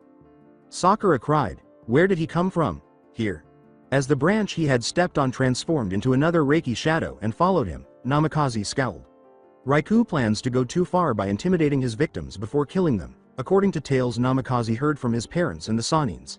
They were just like the people he had previously killed. Under Danzo's orders, he was compelled to murder children. "Ha!" exclaimed Sakura. Namikaze's shadow clone was slapped across the face by the clone. Namikaze was unable to see Naruto because of the white smoke that was left behind after the clone was destroyed. He frowned as the wind blew it away and rushed down in a sensational, spiraling dive. The amazing speed and the G-forced sensation made Sakura scream. It felt like someone was twisting her stomach into a knot. Before he could land, Namikaze landed and picked up the fallen Uzumaki. The surrounding trees transformed into a regiment of shadow clones, declaring, "I'm everywhere." Namikaze gazed at his palm's whirling Shiki mark, observing the chakra moving toward the mark's center. To get to its destination, it was using the mark's whirling formulas as a railroad track. The Hiraishin would activate when the chakra struck the center. Stop with your mind games. I know whom exactly type of shinobi you are, replicator. I see you have your father's brain for a dead last. Such tenacious appearances can be deceiving. You really have the Hokage fooled, you know. HMPH. Is that why you didn't join Root? The blondie was glared at by Raikou and his regiment of clones. His gaze then strayed to the other blonde who was in Sakura's grasp. Because I don't want to. By the way, who are you really? I'm Naruto. No, he said with a chin rub. First, I thought the other Naruto was a clone, but I was wrong. The Uzumaki Naruto I watched day in and day out could never do that stunt. Not even a Chunin could outrun a squad of Anbu patrols. Nevertheless, avoid my attacks. There is only a handful of people in the world could avoid my attacks with such ease. One of them is Konoha's infamous yellow flash. Namikaze's eyebrows furrowed. Ironically, you move just like him, same tactics and all. In order to determine which of the two Narutos was phony, Raikou's eyes darted between them. He went on, again, who are you? While Namikaze stayed quiet. No reply. Hey. Then allow my clones will extract the information from you. Sakura reached out and said, Naruto. Gently, he brushed her hand away and said, stay back. As all of the clones rushed in, Sakura felt a dagger pierce her heart. The branches broke in two pieces. It was the sound of a firecracker display, with so many branches being snapped in half. She was certain that it could be heard from a great distance. This might draw more unwelcome attention. In particular, the early Root patrol that they had previously come across. Namikaze had closed his eyes, and Sakura saw it. She was even more nervous. Namikaze was considering both the future and the present. This was his and Uzumaki's only S-rank mission, and the first challenge he had faced since his final mission as an Akatsuki member. 2 years before, this was the first time he had ever faced a Kage other than his father. On the day of his birth, Namikaze Naruto not only stunned the Akatsuki Foundation by matching his father in foot speed. Flashback, 4 years back, with a frown, Uzumaki Naruto said, Dad, will it hurt? Minato gave him a gleeful glance. Son, everything will work out fine. Tsunade approached and secured the 3 belts around Naruto's body, one around his torso and the other 2 around his waist and ankles. Naruto looked out into the opening, at the test tubes, which were filled with a maroon substance, and his eyes glared at the lantern shining down on his small, cerulean eyes. A hand touched his forehead, and he knew it was Minato's. Naruto, Minato said kindly, calm down, this is just going to be a moment. Naruto nodded, K. The formulas on Minato's fingers were seeping into Naruto's heads, deactivating a barrier from within his mindscape. Minato's fingers were glowing blue, and he jammed one into Naruto's cranium.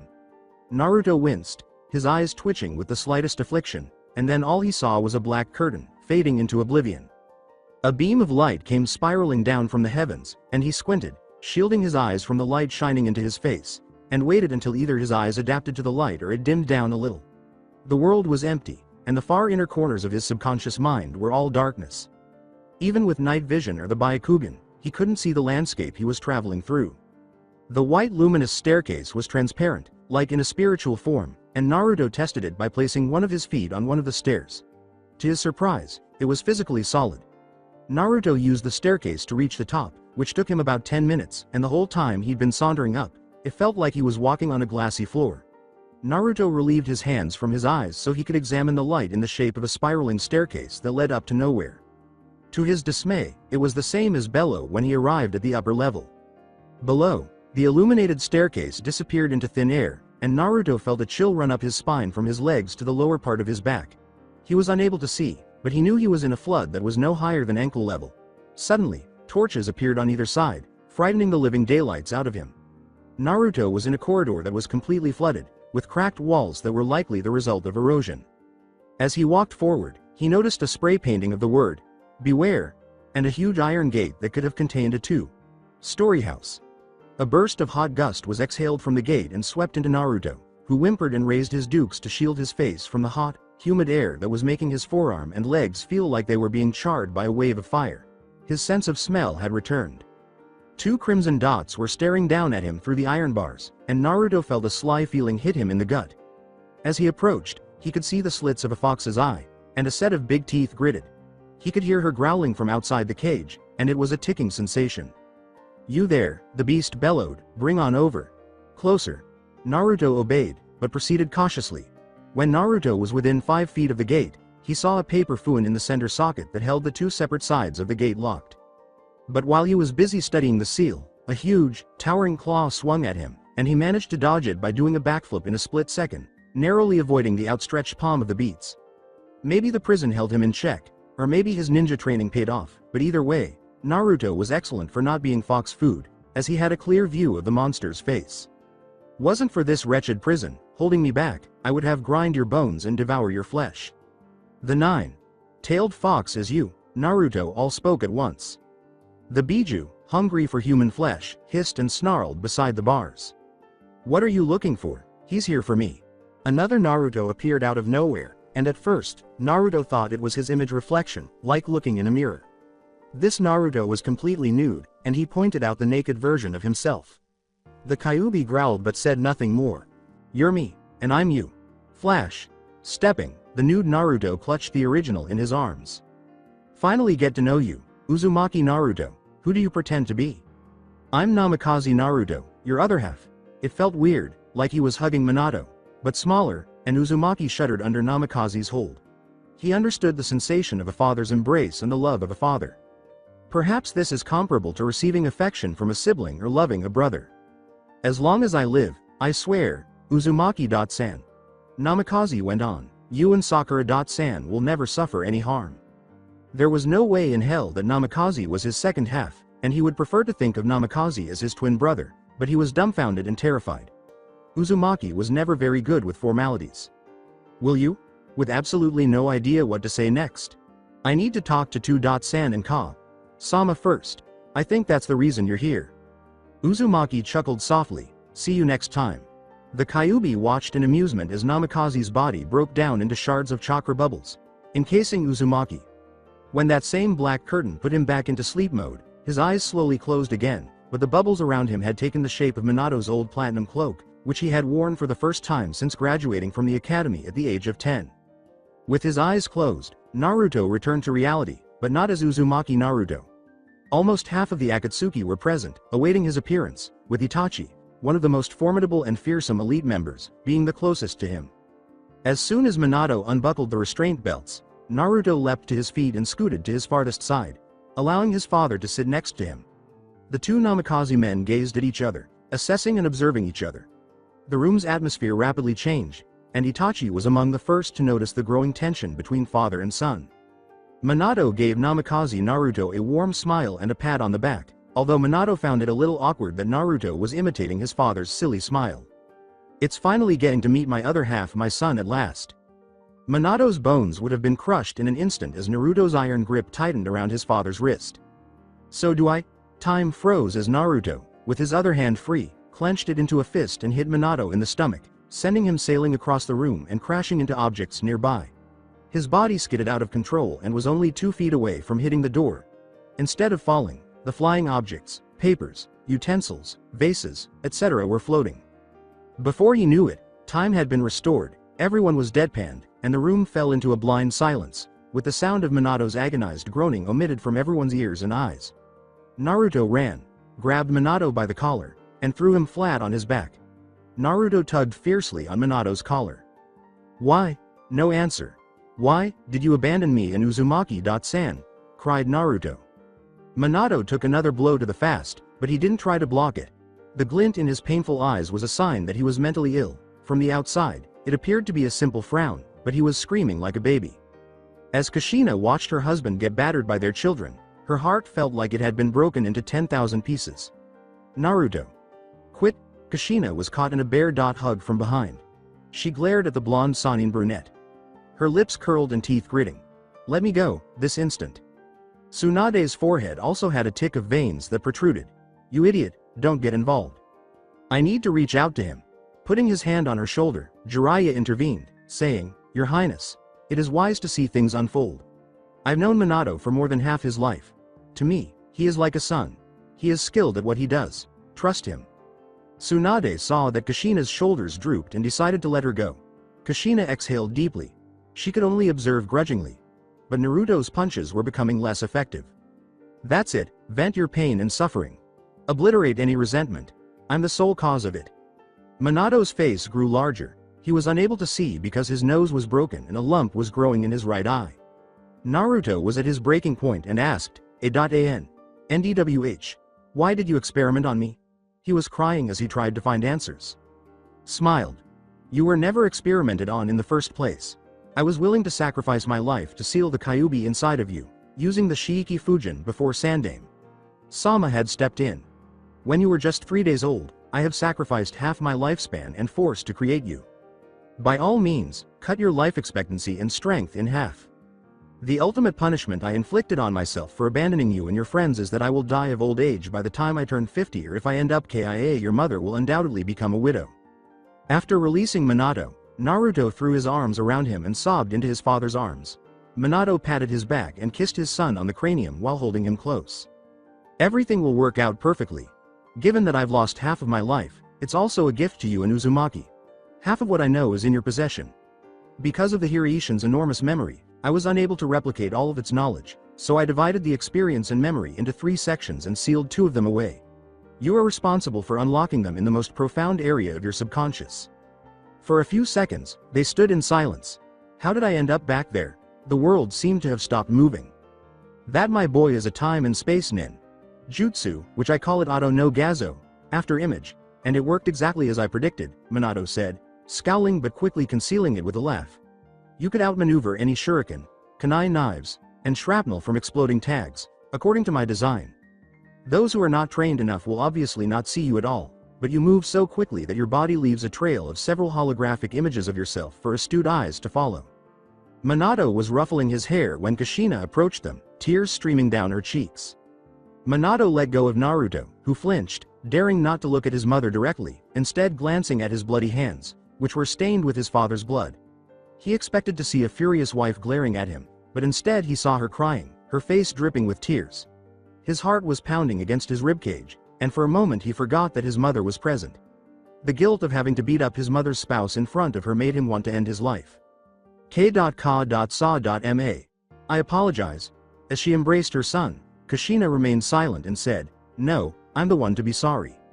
For the next half hour, they stood there, holding hands, and Minato grinned at the mother-son exchange as Tsunade fixed his nose and face. "You will always be Mama's boy, Namikaze or Uzumaki," Minato thought, beaming maniacally. "There's no doubt that Danzo will be very busy with you." Flashback end. A shadow clone had its kunai brought down inches from Sakura's throat, and Naruto reached out and took the kunai from the clone's hand and used it against the clone by jabbing it into the throat.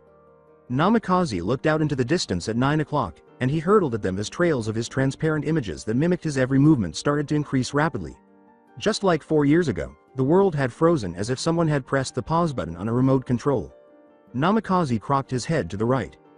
But the Auto no Gazo could only work so far. His after image only worked within a 15-foot radius before deactivating. He heard the smoke buffs of clones behind him, and he was taught not to turn his back on the enemy if they insulted him. Namikaze woven several hand seals. A volume of kunai shot away from a scroll that was held out, and the knives volleyed like arrows fired upon medieval archers, most of them hitting their target.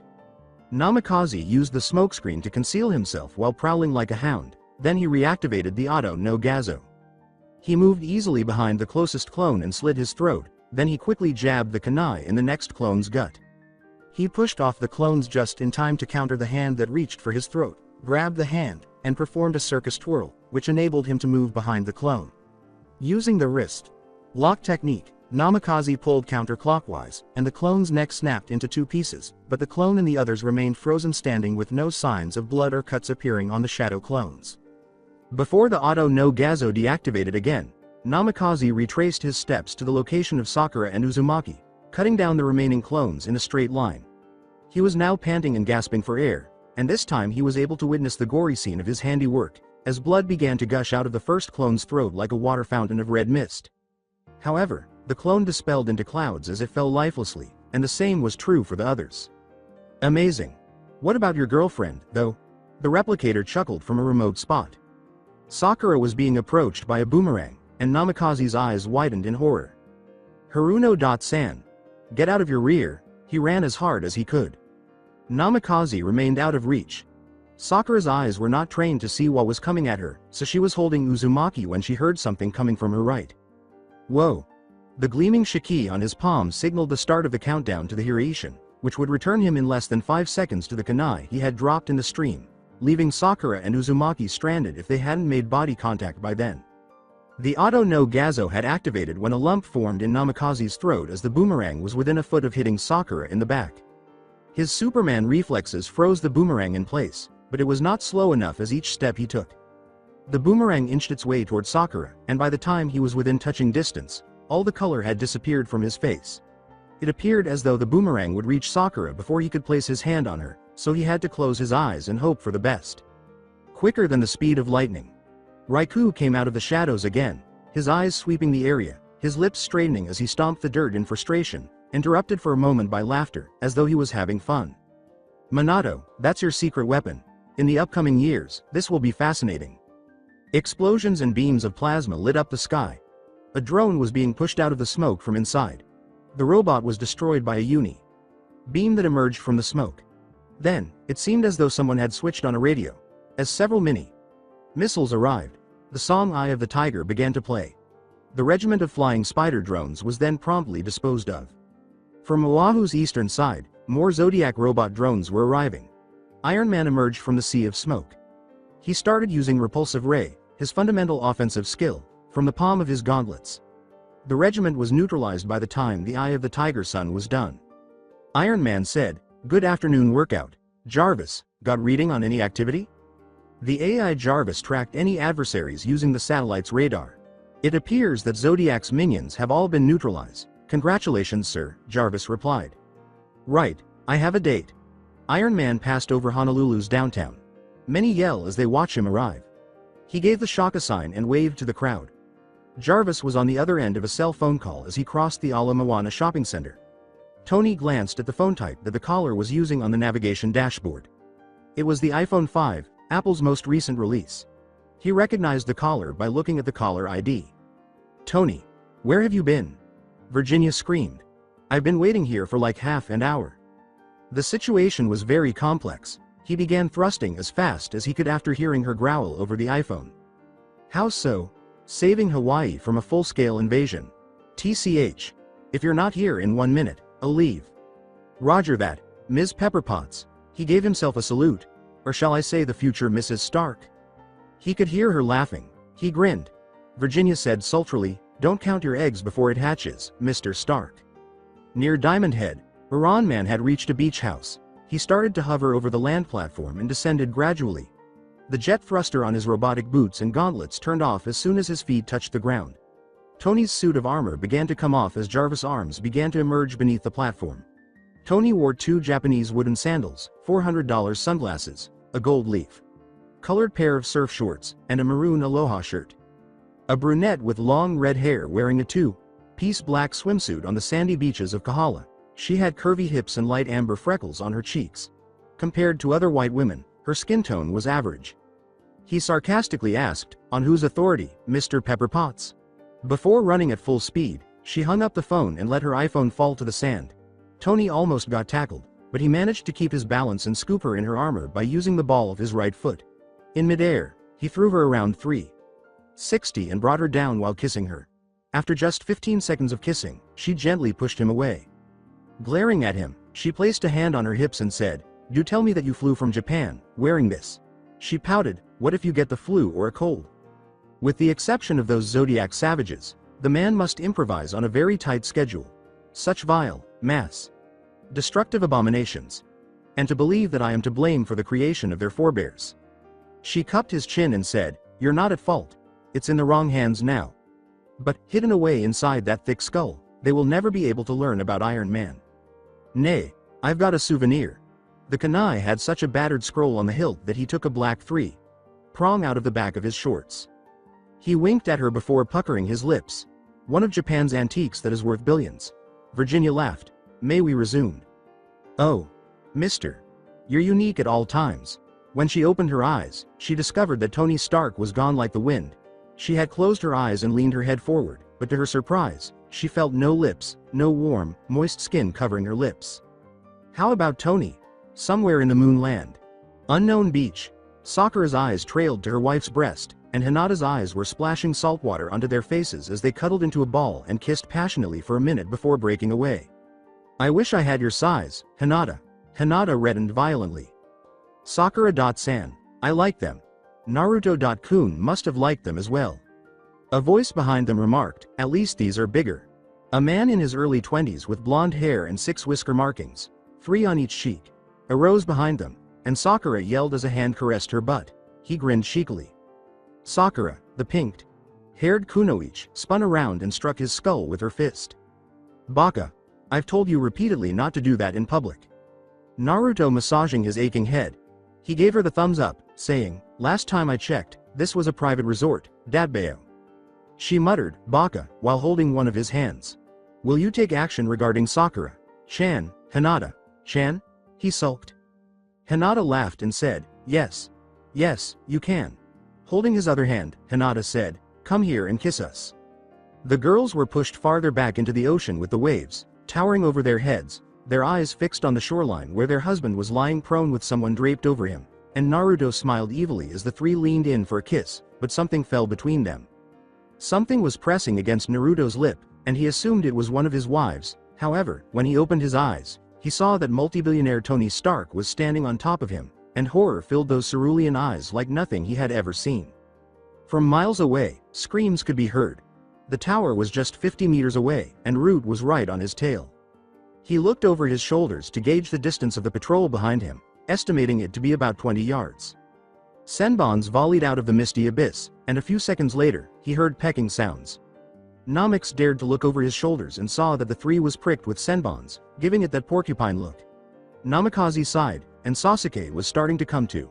He looked at the Uchiha and gaped at him in the face, and he looked at him closely before his mind registered Naruto's face. When Namikaze saw the Crimson Sharingan initiated, he knew that Sasuke would approach him at any moment. He felt a string or twine lassoed around his ankles, and he had just a millisecond to look down and realize it was a ninja cable before it retreated.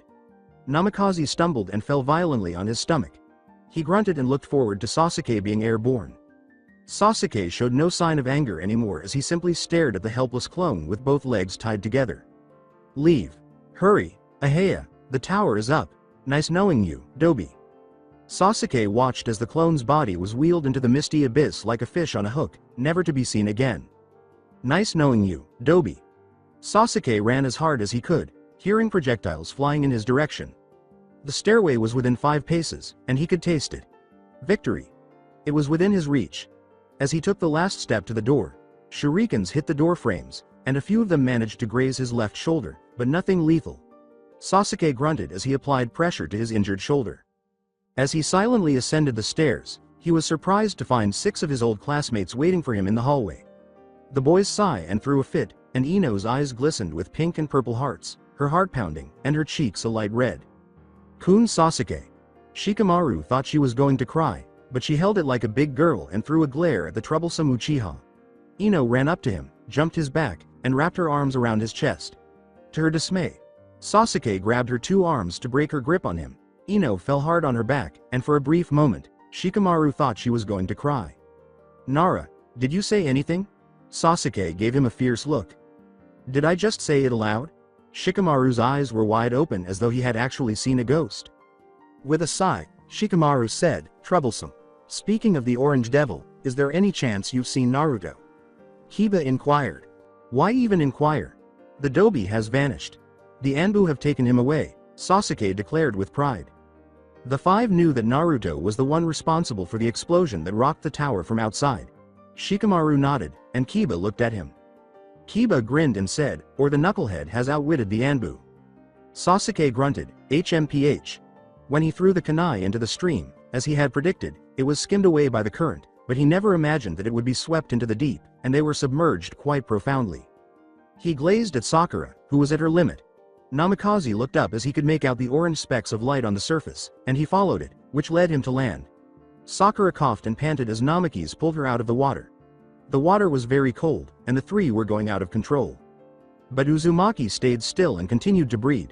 As they were submerged, Namikaze observed Sakura sharing her oxygen with Uzumaki, realizing that he was unable to breathe on his own, and he smirked at the idea that Sakura needed to purse her lips to his in order to exchange air. Unfortunately, Uzumaki was not awake to witness the exchange, but it was for his safety that he is unaware of. The skin of Namikaze was crumbling into wood fragments. Naruto, your skin. I have my entire chakra suspended. This body will now be crushed into a timber pile. Don't worry, though. I communicated with the clone while we were submerged. He and Sasuke have reached the tower. We're under it, too. He was correct when he said that Namikaze didn't like the impression on her face. I was aware of it. The greatest is Sasuke-kun, she cried out. Preserve your optimism. You still have less than an hour to get Uzumaki to the upper level of this catacomb, he reprimanded her, until our next meeting. As if she had witnessed the death of someone close to her, Sakura wept as her body solidified into a wooden statue for 5 seconds before crumbling into sawdust. She mentally chastised herself for not controlling her excitement, but she had no choice but to continue. Sakura used all of her strength to pull Naruto to the cave's niche, where the walls were illuminated by candles to provide some warmth for an imbued Naruto. She heard a humming coming from above the gorge, and her instincts told her to arm herself with a kunai. Who visits that place? As it zipped down in a spiraling arc, the air lit up into a basketball-sized fireball, landing a few feet away from her with the sound of a firecracker.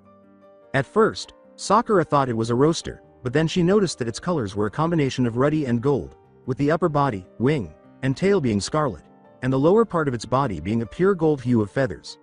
The bird was a sight to behold, but it also had a talon scar over its left eye, and its right wing had been cut in half, crippled from a battle long ago. His face remained apathetic, or more accurately, discerning. The fire that surrounded him like an aura was extinguished, and it raised its talons in an odd way as a friendly gesture after flapping its left wing multiple times. You there? I haven't seen a child like that in a very long time. Why have you arrived at my domain? Sakura turned pale. You spoke, she exclaimed. The firebird narrowed his eyes. Oh. Sakura glanced at Naruto and said, my friend needs help. Someone poisoned him. The firebird took a stuttering step in the direction of the unconscious Naruto, tracing his cheeks with its talons and removing the strands of hair from the blonde teen's eyes before opening his mouth and revealing foam forming in the gums. The grim expression on the bird's face annoyed Sakura, who swallowed hard, clutched her hands, and prayed to Kami to save Naruto. The bird gave Sakura a stern look. This poison isn't your typical poison. This comes from a rare Senju clan wolfsbane. Its primary goal is to target the individual's chakra network rather than the body. It was made specifically to murder Biju hosts. The firebird felt a demonic aura emanating from Naruto and touched his belly. Don't tell me this boy has the Kyuubi, he said. Premonitions and visions of the future suddenly flooded the bird's mind. A much older teenager named Naruto was standing on the Kyuubi, fighting an orange masked man in black robes. In the bird's premonition, Naruto was wearing a Magatama necklace and was shrouded in a cloak of Kyuubi chakra. I can't believe this. I've been looking for you for a very long time, for almost 500 years. Prophecy child. Is it possible to heal him? Sakura whimpered. Sakura gulped as the bird positioned its talon on her head, glaring at her. You, he said, pointing to Sakura, come here. Sakura followed the instructions, flinching at the bird's demonic demeanor.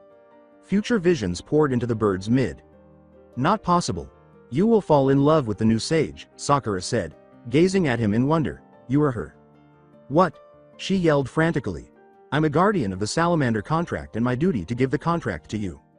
Inner Sakura sighed, this is becoming more bizarre by the minute. M.Me. Why me? The most deadly toxins in the world, including the black miasma, are allegedly produced by salamanders. The late Rakudo Sennin created this toxin in his heyday. It was claimed that he created it specifically for the Old Testament dragons that were slaying people. Knowing that Naruto was near death, Sakura was growing more and more agitated and impatient by the moment.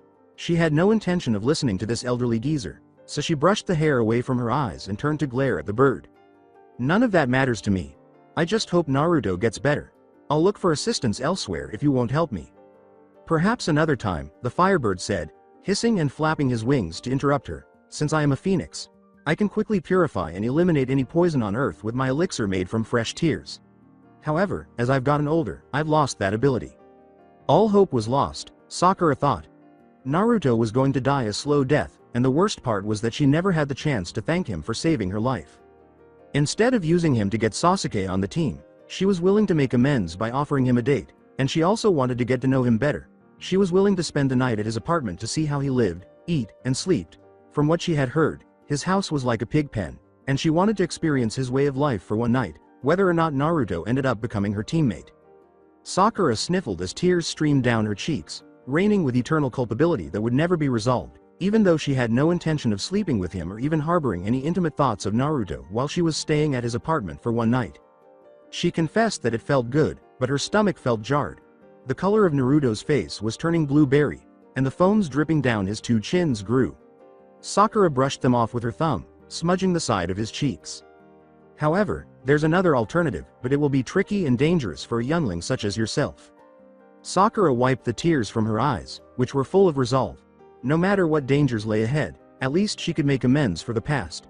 Her face narrowed, her eyebrows furrowed, and her lips were straight, devoid of any expression of joy or sorrow. "I'll do it," she said toughly. "What do I have to do?" Almost any poison can be converted into an antidote by the salamander's toxins. However, you must first sign a contract with the salamanders in order to establish an agreement. Sakura heard the claw digging into the ground as the phoenix reared back on its two talons. His stomach grew, releasing air and absorbing a lot of oxygen. His mouth opened, and she saw something rising from inside. Then, a huge scroll, possibly almost as long as she was and about 2 feet thick, jumped out of his mouth and landed horizontally next to her field before unraveling itself. The names of salamanders that could be summoned by a summoner were written on the scrolls. "Put your name on your blood. They'll make the deal. Next, call forth a salamander using the hand of your choice. Put your blood stamp on the box to the left of your signature. The archives will have that handprint on file." Sakura dug into her holster, strapped to her right hamstring, and drew out a kunai. She squinted and took a sharp breath before slicing the inside of her hand with the kunai in one swift motion, cutting it without leaving any trace of stain. She then imprinted her hand in the box next to her signature, and 2.5 seconds later, violet miasma oozed out of the scroll, spreading like a fountain from that. Sakura inhaled deeply twice, then held her breath and covered her mouth and nose. She felt 1,000 needles pierce her skullcap, and next to her ears were drums that sounded like they were from a bell tower. Almost every muscle in her body felt like it was being twisted into a knot, and she began coughing up blood. Her face turned blue, and her eyes, nose, and ears began to bleed. Her vision began to become blurry, and that was the last thing she had seen before her body began to relapse. When the miasma subsided, Sakura's eyes opened, and she rose to a sitting position, feeling dizzy, and started choking. Her eyes filled with water, rolling behind her head, and then she threw up a violet mist of poisonous fumes. The phoenix watched the children, first looking at Naruto, who was breathing in the miasma and trashing around as if he was having nightmares. "I'll be damned. You made it through the trial. Shaw.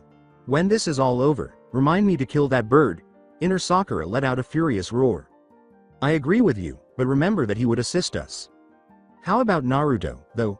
Sakura tried to stand, but her legs felt numb, her knees gave way, and she fell forward with a soft moan. Her cynical gaze went to the unconscious Naruto, who was still breathing. "Simple, Kido. Allow your body to acclimate to the toxins in your blood." "What's going on with me?" she growled. "You are immune to all salamander toxins, including unrelated ones like snake venom, because the poison in you has combined with your blood cells to produce antibodies." He looked at Naruto and said, "It is basically essential that you have immunity, or else you'll end up like your enemies. Your friend. For the next 5 hours, avoid breathing on him or any other living thing you come into contact with. You still have the poison in your body." What a bomber. 5 more hours before Namikaze.kun can be kissed. She pouted and said, "Look who's talking, I can't even hug Sasuke.kun." "Oh. You forgot, didn't you? Sasuke.kun, your beloved, almost Edus.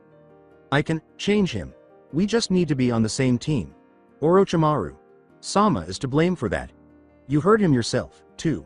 Any girl who irritates him can be killed in these tests. I wish you luck, but remember Naruto, we owe him money." "Young lady, do you have a name?" Sakura was startled out of her reverie. She brushed the pink hair away from her face and noticed that the phoenix was eager to respond. She nodded in bewilderment and shame, nervously scratching the back of her head. Her response was a half-hearted, "Oh right, I'm Haruno Sakura." Sakura turned away, covering her blush, and said, "Call me Hantun. Cherry Blossom, such a beautiful name for a young gal as yourself." Something was coming from the east side of the cave, and Hantun felt the air rumble. He flapped his wings and flew like a guided missile, tackling Sakura as she lay on her back with a sickening crunching thud. She looked up to see a giant shuriken force its way past him, severing one of his wings, and Hatun wailing in agony. Sakura's eyes were still fixed on the enormous shuriken, and she had a horrifying glint in her eyes as her former Academy Chunin instructors, Mizuki, stood there. Mizuki. Sensei. Why? His eyebrows twitched as his gaze flitted to the pink-haired cherry blossom. That bird and you got in my way. Sakura, you want the value of your life? Then let me handle the Kyuubi brat. This is your final opportunity. With tears in her eyes, Sakura asked herself, why did Mizuki Sensei want to kill Naruto? It wasn't because of the tricks and mischief Naruto had committed in the past, it was a personal grudge. You're not going to harm Naruto. Sakura pulled out a kunai and charged at Mizuki, but her wrist was caught in mid-strike, and he squeezed so hard that she winced and lost the knife, only to spit in his face as a diversion, allowing her to perform a roundhouse kick. When Mizuki blocked it, Sakura's speed was insufficient, and he swung her around like a piñata, punting her in the gut. Sakura grunted in a whisper, almost colliding with the unconscious Naruto. Sakura threw up after eating dinner. She thought the kick was very strong, but she refrained from crying because she would never cry for this crazy person. It will take more than a simple academy tie. Jutsu to defeat the likes of me, he said with a sadistic laugh. Let me demonstrate the process for you. He took his last big shuriken off his back and held it above his head, spinning it around on the tips of his fingers like a helicopter propeller. Perish. As if to embrace someone, Sakura extended her arms, but Mizuki threw the kunai at her. Sakura closed her eyes and gulped, saying, Naruto. I could never repay you for your kindness. Thank you for everything. Tears streamed down her cheeks because she knew she was going to die this time and she wanted to be friends with Naruto despite her parents' advice to avoid him. A force slammed into Sakura's ribcage, and she knew someone had tackled her out of the way, but who? She recovered, looking up, and noticed an orange tarp above, but upon closer inspection, she saw that it was an orange jumpsuit. Her eyes went wide, and she saw a pair of cerulean eyes staring at her, beautiful but also filled with rage. You were going to murder Dabeo Sakura. Chan. You have my undying forgiveness for that. Clamping his hands together, Naruto fashioned a tiger seal. Taiju Kage Bunshin no Justu. Sakura was shocked as shadow clones flooded the cave. Naruto, you never cease to amaze me. With a hysterical laugh, Mizuki said, very impressive for a dropout. I had no idea you were proficient in advanced jutsu. Let me demonstrate the power of Orochimaru. Sama. Mizuki took out a maroon substance that was concealed in his vest and drank it. His eyes turned gold, revealing a tiger's slits in the pupil and iris. His body underwent a metamorphosis and he soon became an 8-foot tall tiger man with the skin and stripes of a Bengal tiger. Sakura was appalled by the way her former teacher looked, and Naruto merely gritted his teeth and gestured at him. Oh, indeed. Let's get started. The clones all uttered the same words simultaneously. As he laughed, Mizuki jumped on the first group of clones and clawed them in the face. He grabbed one of the clones' legs and swung the lone like a baseball bat, destroying the clones as it jumped into another group. He then knelt one clone in the gut and hammered another in the back of his head, decimating the clones inside while Naruto was approaching with a punch. Mizuki grabbed Naruto by the arm and punched him in the stomach, causing his body to skid. Because of his lightning fast speed, Mizuki appeared before Naruto, stepping on his back and grinning malevolently as his face broke open and blood poured from his nose. Naruto howled and grunted, spitting out more blood as Mizuki struck the blonde on his spine with his fist. Naruto grunted, and Mizuki grabbed him by the head and latched his hand onto his face, crushing his face as he attempted to waggle himself free, but it was more painful than being inanimate. When Sakura cried out from the other side of the gorge, Mizuki raised his fist to continue his unrelenting beating, but he stopped, his left eyebrow raised in curiosity, wondering why Sasuke's top fangirl was so protective of the Kyuubi's host. As he last remembered, Sakura had a habit of berating and comically beating Naruto to a bloody pulp because she believed the boy was a hindrance to Sasuke's heart. Furthermore, she is now defending him. He really had no idea what a girl's heart was like. Why? Why is the life of this monster important to you? Without his kind, the world will be a better place. No. You're wrong, she cried. Naruto heard this and looked through Mizuki's fingertips. Cha. I didn't recognize him right away. Naruto is a sweetheart despite being an obnoxious and annoying baka. You people call him a monster, but he is anything but. I will not stand by and watch you torment him any longer, Sakura said, gritting her teeth as she took another kunai out of the holster of her weapon. Cha. Mizuki looked at her strangely as he threw Naruto into her, and they skidded several yards apart, speeding towards the jagged walls of the gorge. Sakura charged at him again and heard Naruto mumbling, "Run." Sakura shook her head because she couldn't leave him. Naruto was her savior, and it was time to repay the debt. The victim was Hatun, who was inhaling fairy dust from its wings while his body was extended. He then ejected a flame breath and changed into a 20-foot rainbow colored phoenix, which sailed through Naruto and Sakura as they were engulfed in its flames. The flame tricked them in two ways. First, it pushed them backwards, away from the spiked walls, and second, it magically healed their wounds, lumps, and scrapes like a Jinchuriki. They were magically never burned by flames. Wow, a bewildered Naruto smiled. Wonderful. Very lovely. Sakura cried out. With nowhere to flee, Mizuki bit his bottom lip and screamed. Damn that bird. With his eyes bulging horribly, Mizuki spit out a water bullet from his mouth, which evaporated upon contact with the flame-shaped phoenix. No. He was glided into by the fireball.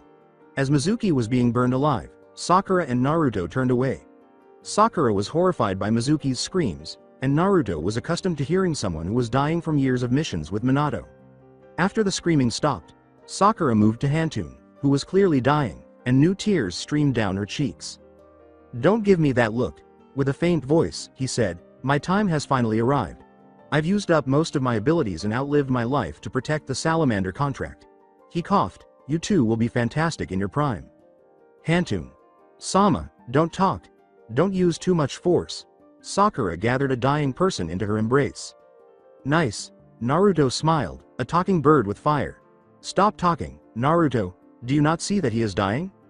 Sakura was crying uncontrollably, and Naruto felt a sudden sense of duty. He squinted at Sakura's command, saying, the flame has cleansed the poison too. Hantun's remaining wings were burning, the feathers turning to molten rock, and he said, quickly, pluck as many of them as you can. Sakura nodded, and the molten feathers became petrified in her hand, and she was able to pluck out 4 feathers, which she looked at, the size of her hands, and then put them in the holster of her weapon with one hand. Be advised that the fallen cannot be brought back to life by my flames. It won't be distinguished right away, though. Your chakra alone determines how long the flame lasts. The flame will feed off your chakra and you will be soulbound to it. You can telepathically control it to do what you want. Hantun gave a feeble cough. Hey, Hantun. Sama. Stop talking, please. Sakura sobbed, and he hated seeing her sad. He wished he could do anything to make her feel better. He wanted to tell Hantun to keep going, but he knew the phoenix would die at any moment based on the tone of his tired voice and the look in his eyes as the light faded. And take the necessary precautions to extinguish the flame. Continue. Order. Sakura shook a dead body, and Hantun closed his eyes for the last time, taking his last breath, and his head dropped to hang on the side of her forearm. Hatun. Sama. She gave him another shake and said, awaken, get up. When Hantun's body caught fire, Sakura flinched and dropped the corpse, which never made it to the ground because it was burned to ashes. Sakura fell to her knees, sobbing and wailing, and Naruto sat and scooted over beside her, not looking at her because he could bear to look at her because she was so mentally torn up. Naruto's nails dug into his palms, and he realized how weak Sakura was from the inside out. She is tough and brutally tsundere on the outside, but on the inside, she was a flower. She was never suited to be a shinobi and couldn't handle death the way he could, but it wasn't his calling. If she is still interested in becoming a kunoichi, he denied it to her, which was wrong of him. What he can do, though, is to always be there for her, shield her from the threats that lie ahead, and make her happy. When Naruto patted Sakura on the shoulder, he was shocked to see her lean into him with her face buried deep in his chest. He never thought that Sakura would embrace him. This would have been one of the times when he would calibrate. When Sakura started crying, he was at a loss for what to do. He finally decided to run his hand down her back, up and down. Sakura moaned in ecstasy, almost embarrassing herself. Naruto's eyes almost protruded from his eye socket as a shadow passed over them. I should have known better. Datbeo. The first lesson. Never turn around and look your enemy in the eye. This time, Mizuki was scrawnier than before. His body was badly burned. The smell of charred human flesh was intoxicating, and he already had his kunai in motion when Naruto crocked his head up. Muhahaha. Now, Kyuubi. Brat ya. Your end is here. He let out a hysterical laugh. Naruto barely had time to squint before he felt a blade graze his right cheek from back to front and heard the kunai clatter on the rocky floor. He felt Sakura pull away from him and watched her, his eyes red. Jaded and unable to stop the tears from streaming down his face. He glared at Mizuki and that's when he heard Mizuki choking. He saw blood leaking from his eyes, nose, and ears as he fell to his knees and collapsed on his back. Mizuki had relapsed with seizures and was experiencing the same symptoms as Sakura, including foaming out of his mouth. 2 seconds later, he died from the salamander poison, which was derived from Sakura's tainted saliva that she spat in his face. She knew what Hantun meant when she said that people shouldn't be hugged and breathed on each other. Dazed, Naruto gestured to Mizuki and said, "What the fuck?" He uttered it all at once. She mumbled, "Poisoned," and Naruto turned to face her in an ambiguous manner while shrugging. "Ah. Never mind. We should go upstairs." "All right." Datebeo. When the 7 graduates first saw Naruto and Sakura walking up the staircase, they were shocked to see that they were living together. In addition, their clothing was covered in black charcoal from the friendly flame, which was the most hilarious part. Many of them, including Sasuke, wondered what had happened to them. The rookie 9 had all been reunited.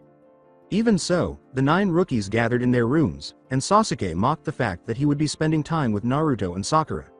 Sakura was surprised that she wasn't fawning as he usually is, and he was briefly relieved. As the tower's gates closed, Sasuke crouched at the entrance and heard footsteps approaching their room. A Jonin had shined in the middle of the room, frightening Sakura to no end. Naruto looked at him, heard Sasuke growling in the background, and instantly recognized the silver, spiked-haired Jonin's masked figure and the hitai covering his left eye. This was the first time Naruto had seen him in 6 years, and the only significant change was that he was no longer wearing an Anbu mask. When Kakashi looked at the exhausted graduates, he was amazed that none of them were hurt. Sasuke appeared to be unharmed, but he wondered what had happened to Sakura and Naruto, as he could tell by the smell of charcoal coming from a fire. The 3 of them gave him a weary look, and he couldn't blame them. After so many survival struggles, the fittest, he was disgusted that these kids had taken part in such gruesome tests.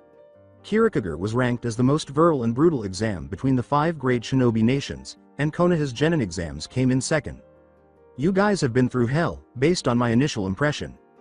Weary, they nodded. "Get some rest you 3 and meet up at the rooftop of this tower at exactly noon." They sat on the benches. Sakura was fawning as usual, but she was getting tired. Sasuke was brooding as usual.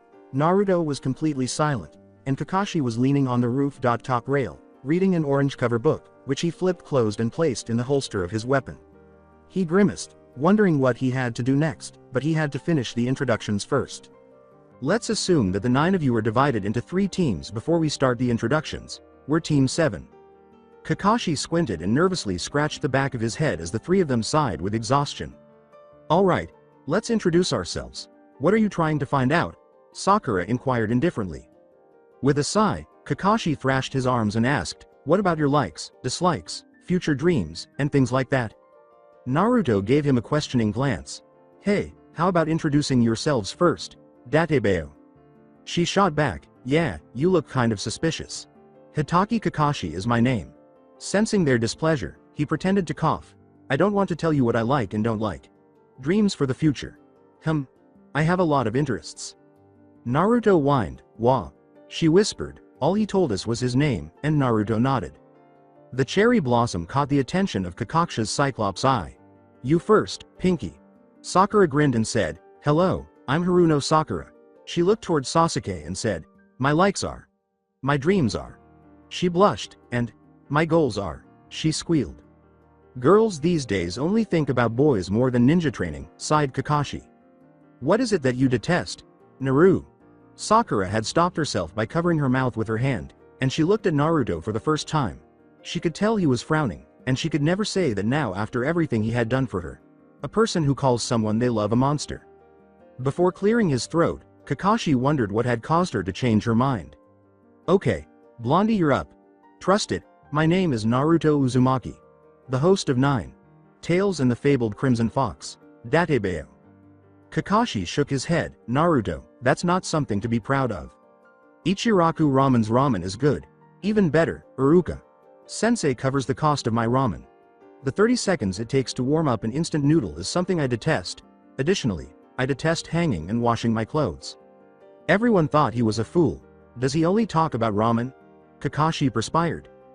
"Being the greatest Hokage is my dream, and my objectives are to put a stop to the uprising and bring about world peace." "Very well considered. Naruto, you have my undying support." Kakashi grinned. Sakura almost burst into tears again.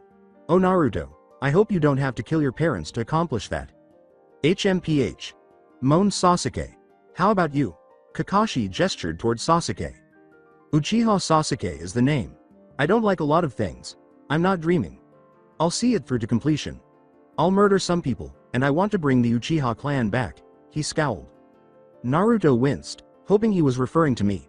Sasuke-kun is really awesome. Sakura's dreamy hard eyes cried out.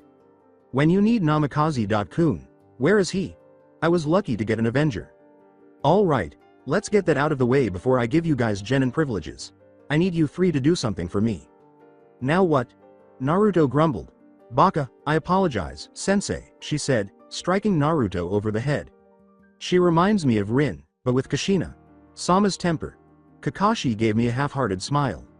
However, it is not advised. Your genin exams will need to be reassessed by me tomorrow at noon. Whatever you do, Kakashi says, handing them each a sheet. Be at the training field which is shown in this paper. Don't eat anything. Additionally, Hokage. Sama gave Team 7 instructions to help Naruto clean the Hokage monument's graffiti.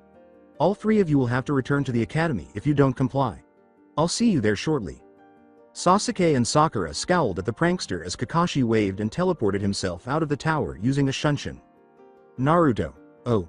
Folks. I am explicable. With her eyes burning white and veins exploding from her forehead, Sakura balled her fists. I'm going to kill you. Naruto swallowed, he ran away. Get back here. Catch me if you can. Sakura followed him into the woods.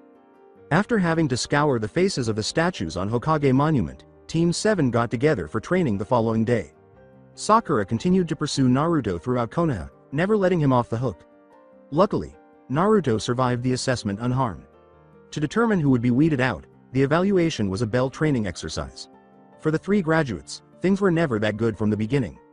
Ultimately, they were unable to recover one of the bells, and Naruto was caught eating a plate lunch. He had a log tied to him. He recalled it precisely as he had since he was 6 years old. In the forest, he had to get a bell from Minato. As he watched Minato and Jiraiya eat, he was tied to a log and, of course, never succeeded. Sakura attempted to feed a Naruto who was restrained.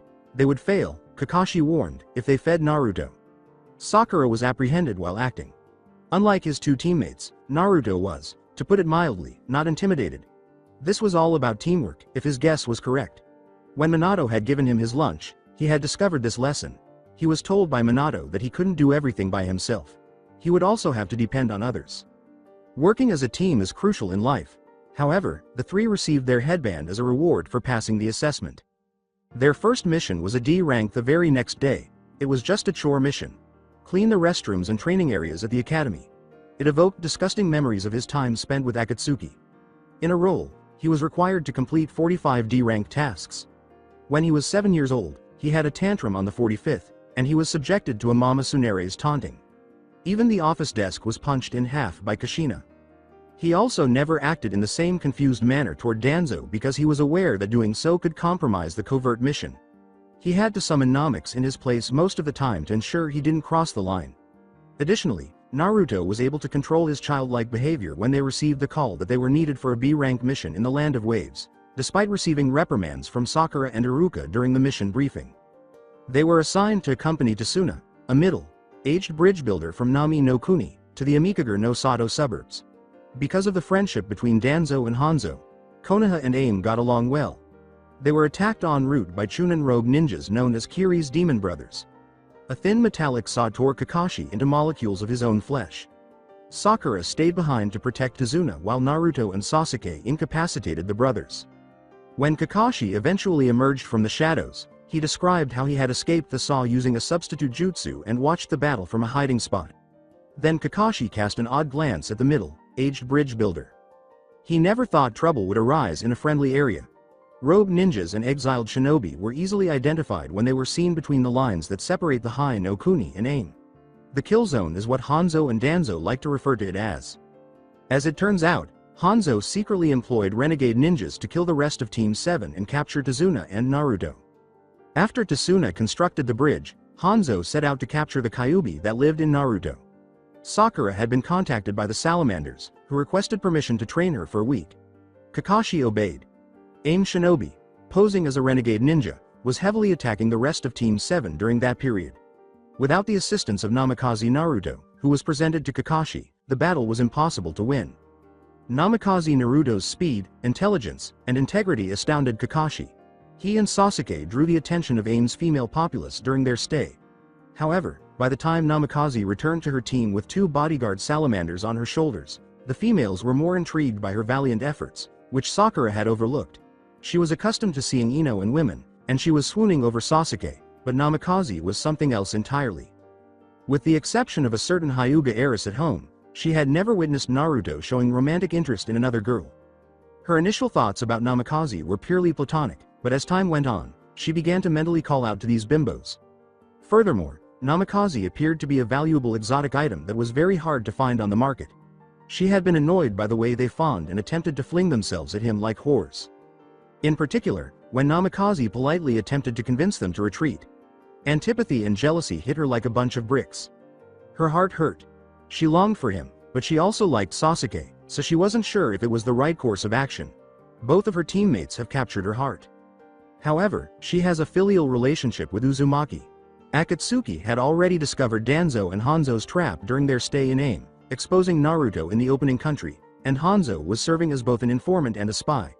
Since Naruto's early days as a genin, Danzo had his doubts.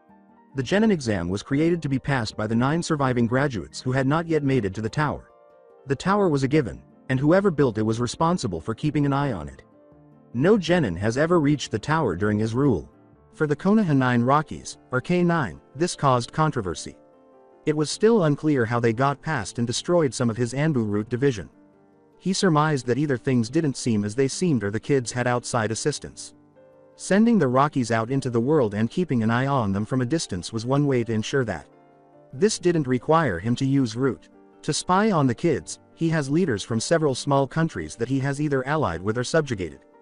After battling an exiled ice dragon that was hidden along the river that separates AIM from the Land of Fire and was almost half the size of Konoha, Team 7 was forced to abandon the mission and escort Tazuna back to Konoha blearily alive.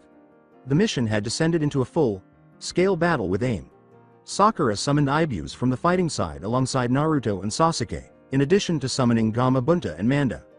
However, she fell into the river after being flung off Ibus's head. She was cut off from the other members of Team 7. This infuriated Hanzo, who desired Sakura's death.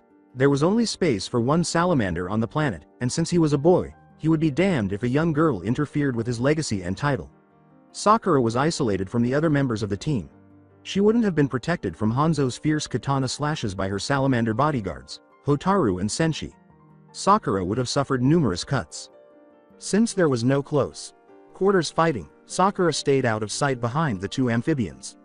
They even prevented Hanzo from using his fire, bullet and water techniques. Hanzo's most destructive signature was his subsequent assault on Sakura. He achieved fame and glory as a result of this jutsu.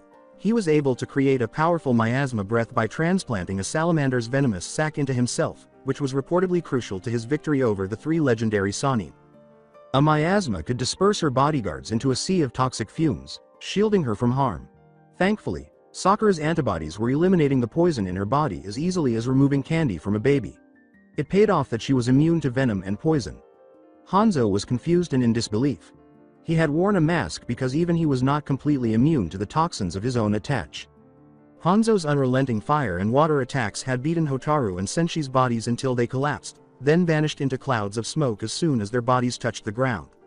Sakura flinched and drew a kunai from her holster, indicating that she should retreat. Hanzo was aware that she was not a fighter in close quarters. As a summoner, she relied solely on their summons to complete the task. There was no one to stop him from killing her. Hanzo, however, sheathed his 2 katanas into their scabbards because he believed Sakura must have some high value in Danzo's arsenal. Only the 3 legendary Sannin in history survived that attack, and he congratulated her despite his poisonous breath. Sakura such as Orochimaru, Jiraiya, and Tsunade were given special titles. Because of her first name, the fact that she blossomed and blended in with the miasma like a flower, and the fact that she had the bravery of 1,000 spirited kunoichi to battle an opponent you had a 1 in a million chance of defeating, Hanzo called her his and the Sanshuo no Hana, Salamander's Blossom. What's even more amazing is that, like the 3 legendary Sannin, she had survived his most deadly jutsu. Team 7 caught up to her at that point. While he was still feeling good, Hanzo declared that AIM and Konoha were no longer in an alliance and offered them the chance to escape with the bridge builder. Tazuna was unable to complete the bridge, so Team 7 and Tazuna crossed it. They were relieved to be able to set AIM aside. A day had passed since they left AIM. Sakura complained about her dirty fingernails and ripped garment as usual. Reminiscent of his time spent with Sakura, Naruto eats an instant cup of noodles while sitting by the campfire. Sasuke was still crouched in the corner of his tent, brooding like a hellhound. He was compelled to express gratitude. Regarding Namikaze's look or not, to be honest, he was relieved Sakura's focus was elsewhere. On rare occasions, she would ask him out on dates after they had a conversation. The Genin exams, however, were still fresh in his mind. One way or another, he was going to exact revenge on Namikaze Naruto. Tazuna and Kakashi continued their in-depth discussion about their previous lives. According to Kakashi, his mother passed away while giving birth to him. As Kakashi went on to narrate the tales of his shinobi life in Team Minato, Tazuna experienced a nausea that awoke him from inside. After rebelling against Konoha and losing both his sensei and teammates, he and his wife were banished. It made Tazuna feel very sorry for him. Even his life was unpleasant because of the dishonest traitor Gato, who scavenged from the weak and stole goods from the Nami no Kuni. When his late son.in.law resisted his horrible deeds of righteousness, he was killed. Because of his alliance with Kiri, no one was able to oppose him. No one ever again dared to oppose him. The world they lived in was run by insane men who only wanted to dominate the entire world. Kakashi scowled. To be honest, he was tired of it. He endured oppression for 12 years, the worst of which was having to kill an innocent person, but in Danzo's eyes, he was guilty as charged. 3 paces behind Tazuna and 3 paces away from him, something stirred the green patch of leaf. The fresh leaves dropped to the ground. Then he looked at Naruto, and he smiled. Naruto was still lying on his back, but his right hand was slowly making its way into the holster of his weapon and drawing out a kunai that was carefully flushed to the side of his hamstring to hide it from whatever was hiding in the treetops. Kakashi pulled his gaze down the tree to where Sasuke was still sitting with his legs crossed. As he brooded, he also fiddled with a kunai in his hands and occasionally looked up in that direction. Then Kakashi followed Sakura's gaze. He was disappointed, to put it mildly, that Sakura was unable to detect the possible danger that Team 7 was facing. Senshi and Hotaru spoke to her in whispers. Then, without giving away that she was anticipating trouble, Sakura nodded and withdrew a kunai. Kakashi smiled. For almost a year, his team was mature. When Tazuna noticed Kakashi became distracted for a minute or two, he was deep in thought. Is something the matter? Kakashi made an effort to remain as composed and unflappable as possible, displaying no symptoms of anxiety or fear. Kakashi took another look at his group and started writing, "We are not alone," into the soft, dry dirt with the pointed end of a kunai. Be informal. Only at night, by the light of the campfire, could one see the words etched in the dirt up close. He had a lot of expressions in his head. Nothing's the matter. Just some skunks that need to be exterminated. Each of his fingers had 4 shurikens positioned between the holes. Kakashi tossed 8 shurikens over Tazuna's head while crossing his arms as if he were going to toss 2 frisbees. Cutting into the green patch of leaves and twigs, the 2 pairs curved like a baseball.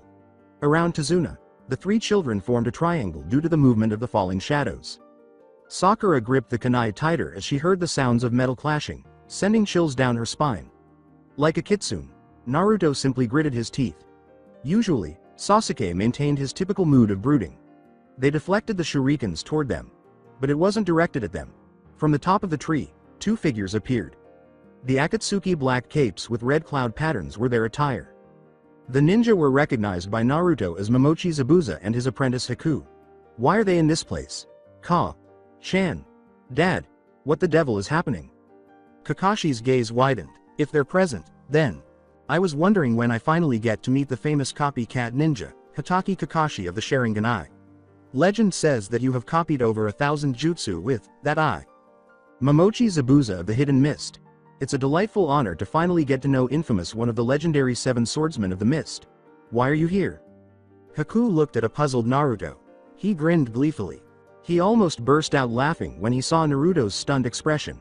It's been a while, Naruto-kun. I wouldn't frown too much about it. Sakura and Sasuke both gave him a suspicious, inquisitive look. Somehow, Naruto sensed a tinge of treachery seeping into his stomach. Daring not to look them in the eye, he gazed at his feet's toes.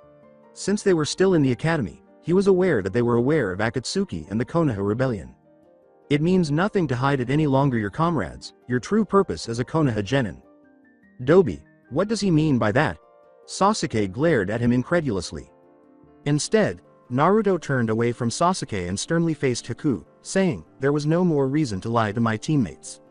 That much he'd owed them an apology, but the question was, why did they reveal themselves and expose him to his team? He then grabbed Haku's collar and pulled him in closer. But why? Why did Zabuza and you deceive me? My family as well as everyone else in Uzushio? Why? Pay attention. We came here to warn you about two things, kid, Zabuza said. They've called your team rogue ninjas. Wah. Hey? It seems that Danzo and Hanzo plan to expose you three children and the other members of your group. Your beliefs are false. Aim and Konoha are still friendly. All this time, Hanzo was spying for Danzo and told him about your guys' skills. Since you passed the Genin exams, Rockies, he was totally suspicious of you. Just as a thought, said Kakashi, this is not good. Sakura gently tapped her sensei's shoulder, nervously worried. P.S.s. Why is this happening, sensei? She only received the silent treatment. For a second reason, the timing was not ideal. I take it that Cyclops has already received the protocol? Disbelieving the deviations of events, Naruto shrewdly turned to his sensei, who shook his head, unable to believe that his inside source had been his sensei all along. Minato had informed him that an inside source would receive a protocol to initiate the coup. The Cyclops is you, he cried out. I was going to wait until we've returned home to approach you, but it seems things have turned south, said Kakashi, squinting and nodding. Haku whispered, Naruto.kun, asked him the password, into his ear. All right, what is the password? The will of fire. Kakashi scratched the back of his head. Naruto nodded. The information I've received from you that Operation Maelstrom will be commenced during the second stage of the Chunin exam that will take place 2 weeks from now. Naruto smiled and said, at last, the elderly man will be held accountable for his actions. What is the Maelstrom operation? With laughter, Sasuke inquired. It means we're going to abdicate Danzo's position as Hokage and exclaminate him. Sakura groaned as Sasuke's iron grip caused her to scream in agony, but he had had enough and began pulling on her wrist. Kun Sasuke. Quit. I'm being hurt by you, Sakura. We have to leave them. The rebels are Naruto and Kakashi. If we remain with them, we are doomed. Teme. You must stop touching Sakura. Chan. Naruto cocked his fist back, but Kakashi caught it. Do you want to know the truth about what actually happened to your clan, Sasuke?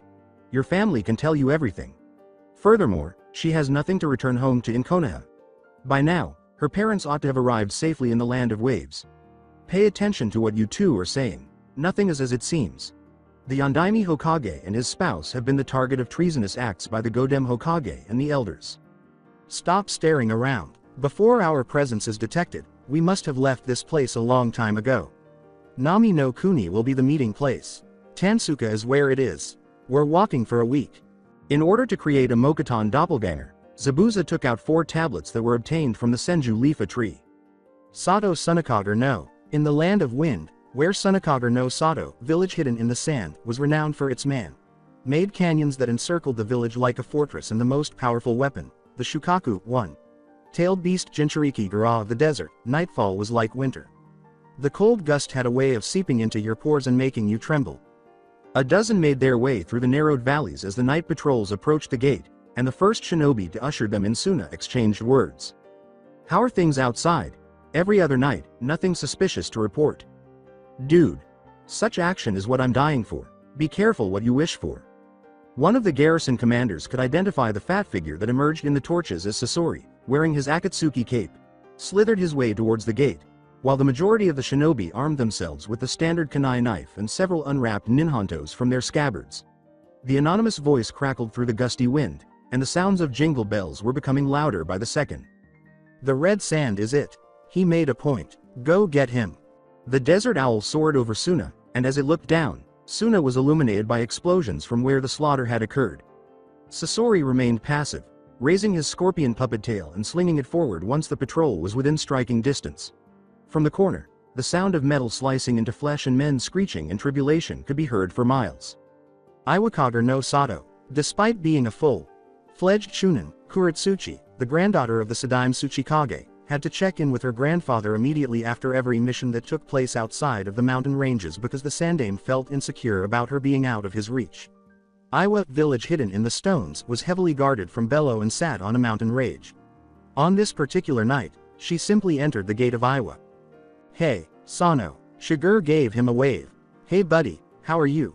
Sasha said that she was going to the mall with me. Kuratsuchi coiled her fist, the crease on her forehead, and grimaced, unable to believe these suckers were slack on duty.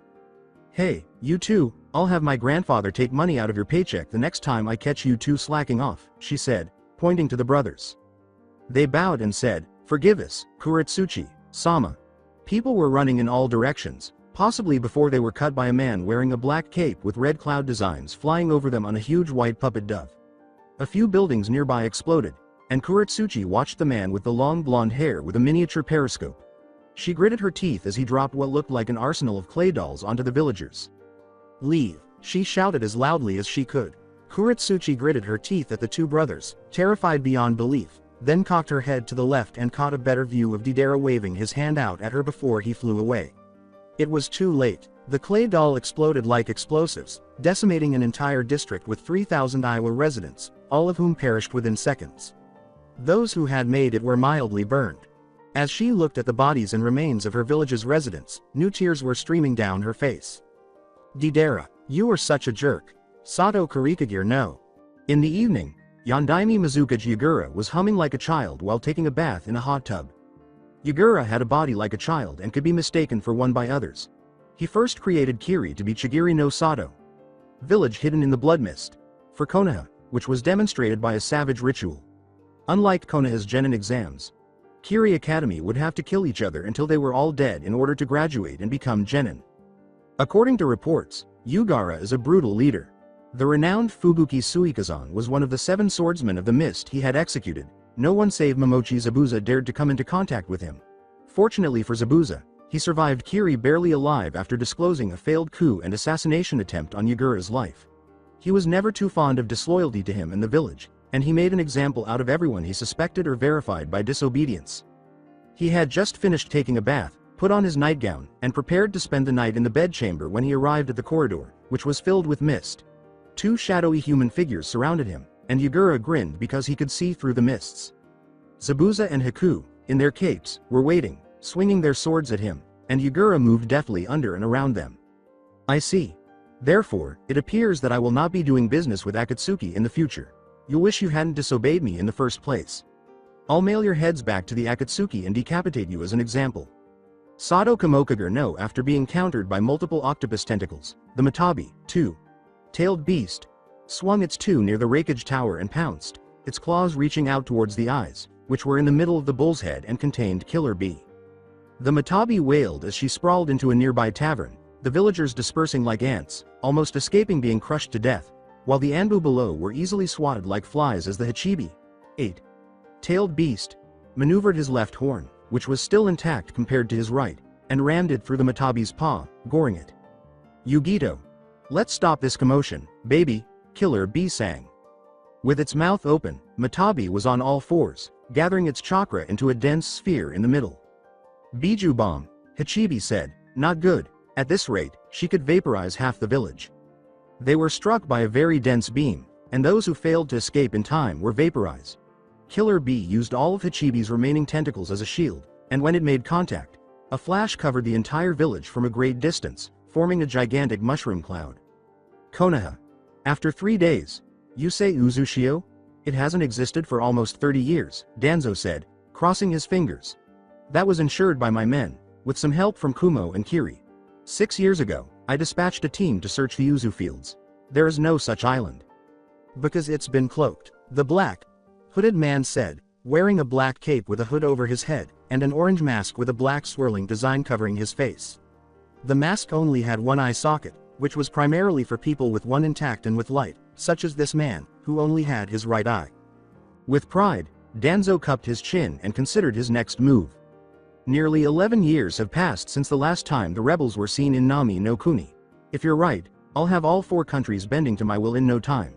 It is impossible for Akatsuki to hide, to writhe in emptiness. Your goons have done an excellent job of planning the terrorist attacks against the other countries. Minato's plan did not anticipate this. Explain it to me. It makes me unclear, still not figured out?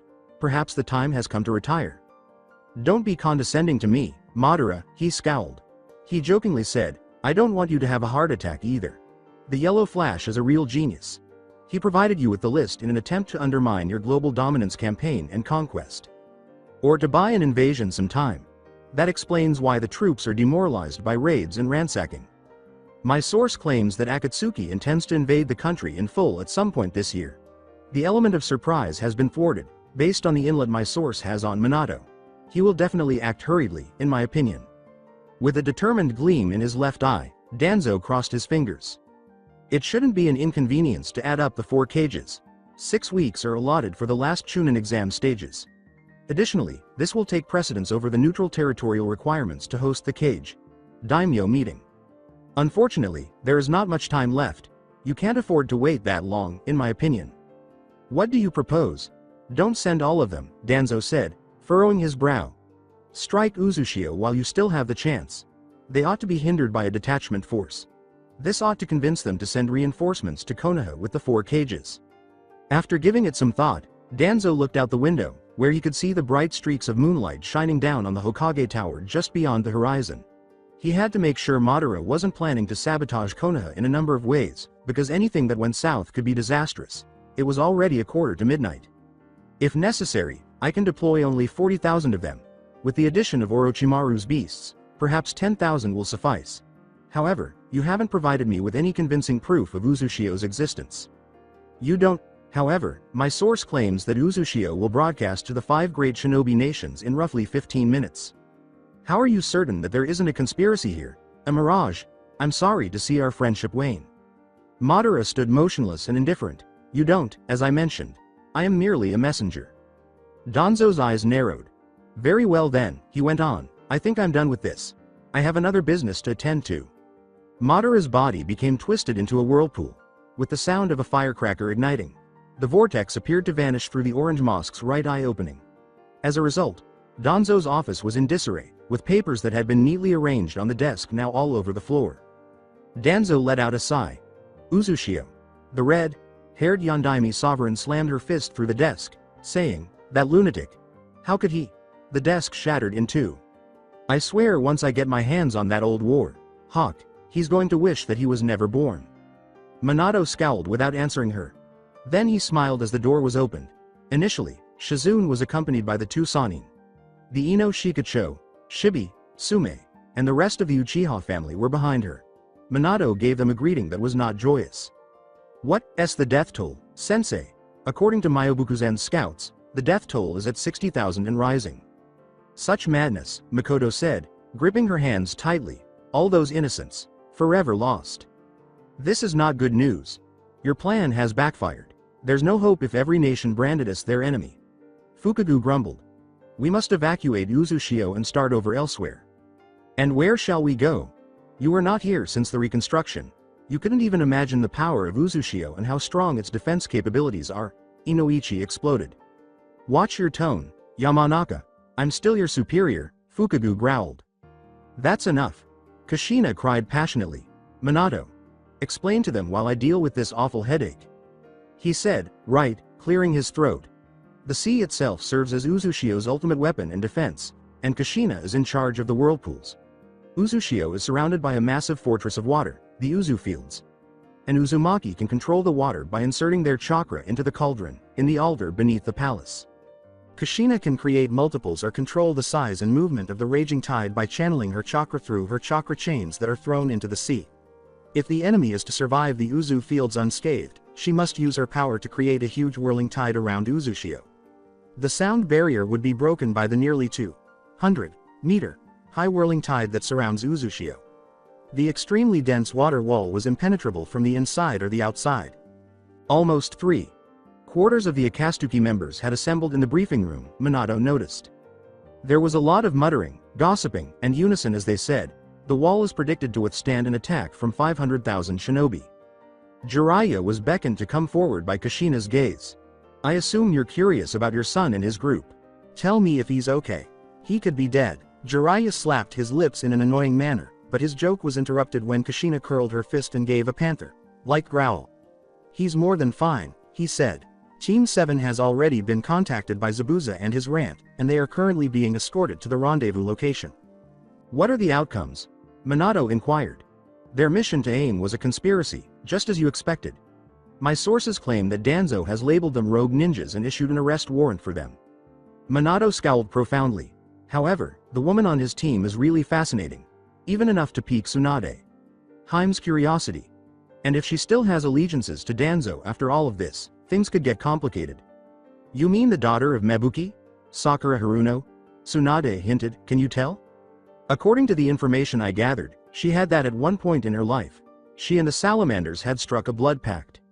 As soon as he had had enough of the council's clever gossip, Jiraiya motioned for them to stop. The best part of it is that she is totally immune to venom and toxins.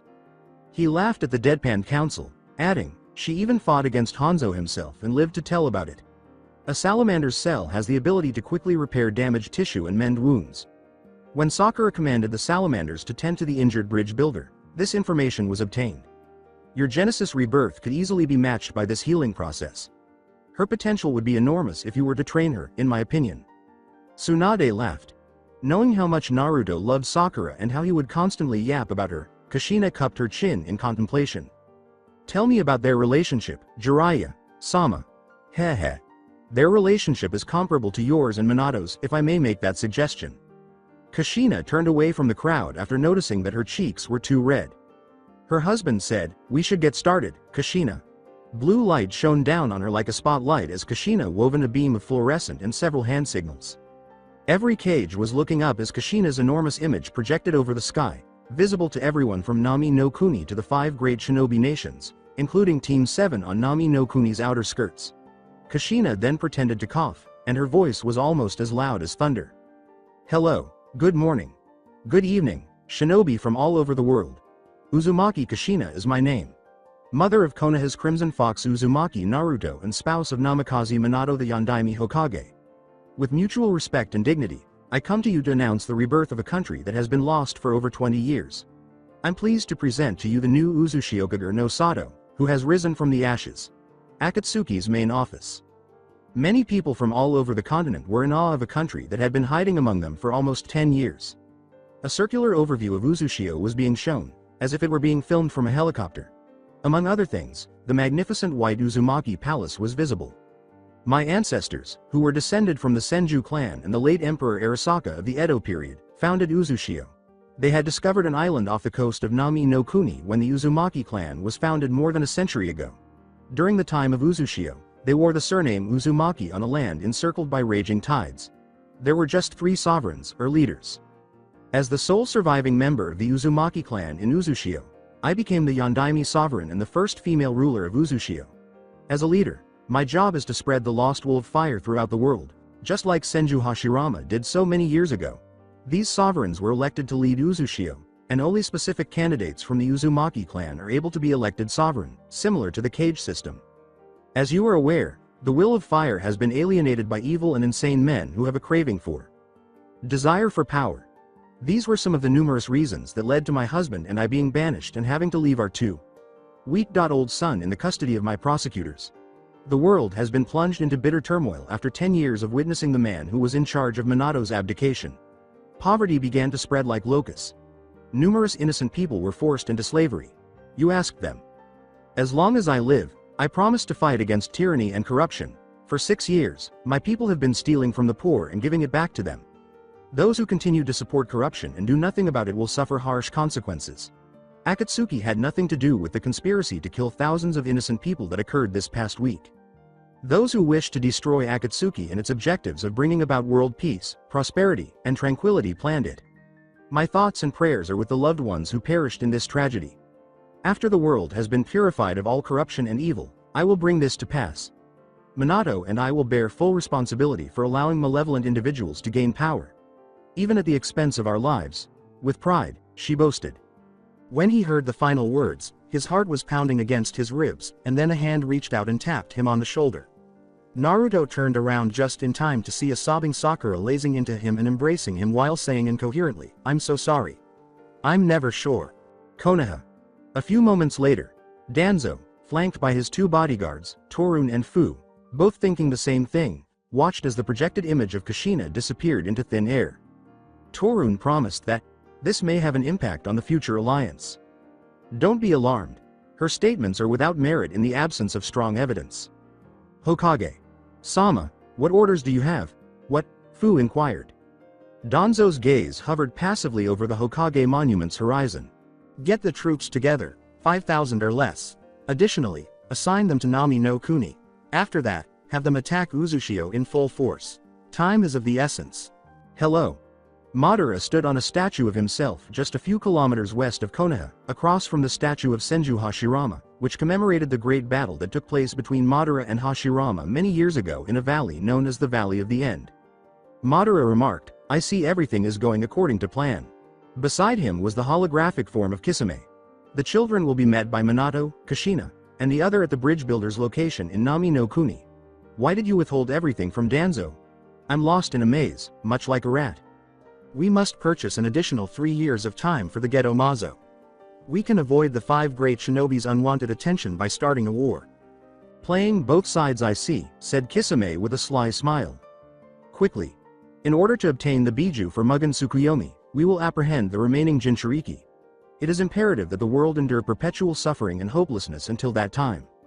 More than 9 hours have passed since Kushina's global broadcast. Naruto greeted Tezuka and his family, followed by his daughter Tsunami and ushering the kids to their rooms. Naruto could sleep through the early morning, but it didn't help when Inari, Tezuna's grandson, angrily attacked him with derogatory remarks, accusing him of being useless and claiming that he and the rest of the K.9 were going to die. The worst part of Inari's tirade was when he said that he had no idea what it was like to be alone. Sakura was worried about Naruto throughout the early morning and positioned herself next to him, making sure that he, Kakashi, and Sasuke were all asleep. She giggled and stroked his whisker marks, which surprised her because she thought a noisy, motor-mouthed boy like Naruto had a way of being cute. Because of this, Naruto felt the need to isolate himself from everyone. Unlike his split personality and alter ego, she doesn't seem to have feelings for the boy. A light throb hit Naruto's right shoulder, causing him to stir. His eyes, still tediously blurry from the sun's rays, were visible through the bamboo blinders, and the first thing that appeared was a squinted, smiling Kakashi. Naruto returned his own silly smile. Get up and shine, he continued to smile awkwardly as he spoke. With a yawn, Naruto asked, what time? It's 9:45. Naruto gave another sleepy yawn. Kakashi continued to smile at him. Not to worry, I can see clearly why you overslept. Breakfast is ready downstairs, and wake her too. Kakashi laughed. Kakashi left the room, and Naruto watched him go. The humorous expression on his sensei's face confused his thoughts. When he mentioned her, he thought. Not until he heard a young woman's voice moaning and grunting into his ear. Suddenly, a friendly breath trickled down the back of his neck, making him feel hot. Something so friendly had entwined itself around his legs. Additionally, he sensed something soft and warm against his back. Additionally, his groin was ground by something warm that was flushed against it. His pink hair blew in his direction. The strands were blown away by Naruto. Then he made an ineffective attempt to move. Someone had his right arm snagged beneath their waist. He had wider eyes than before.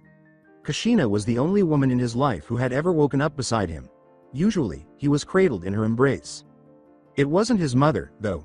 Sakura was about to flutter when Naruto's forehead lightly touched hers. Naruto was ecstatic right away.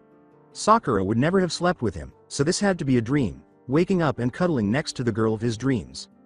The head of Sakura cocked to her left. They both bumped their noses together and stared at each other.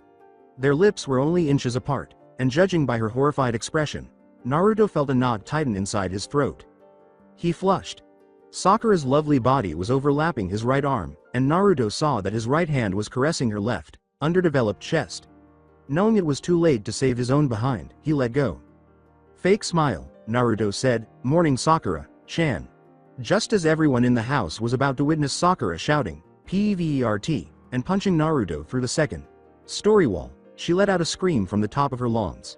His body sailed out of sight. A few hours later, Naruto, Tezuna's family, and the other two teams sat around the kitchen table. Team 9 and Team 8. For the first time, all 9 rookies were able to see one another. The first person to approach Naruto and give him a firm embrace was Ino. Naruto ni.san, are you alright? He said abruptly. Ino was gone from him and had already jumped on Sasuke's back before he could collect his thoughts to reply.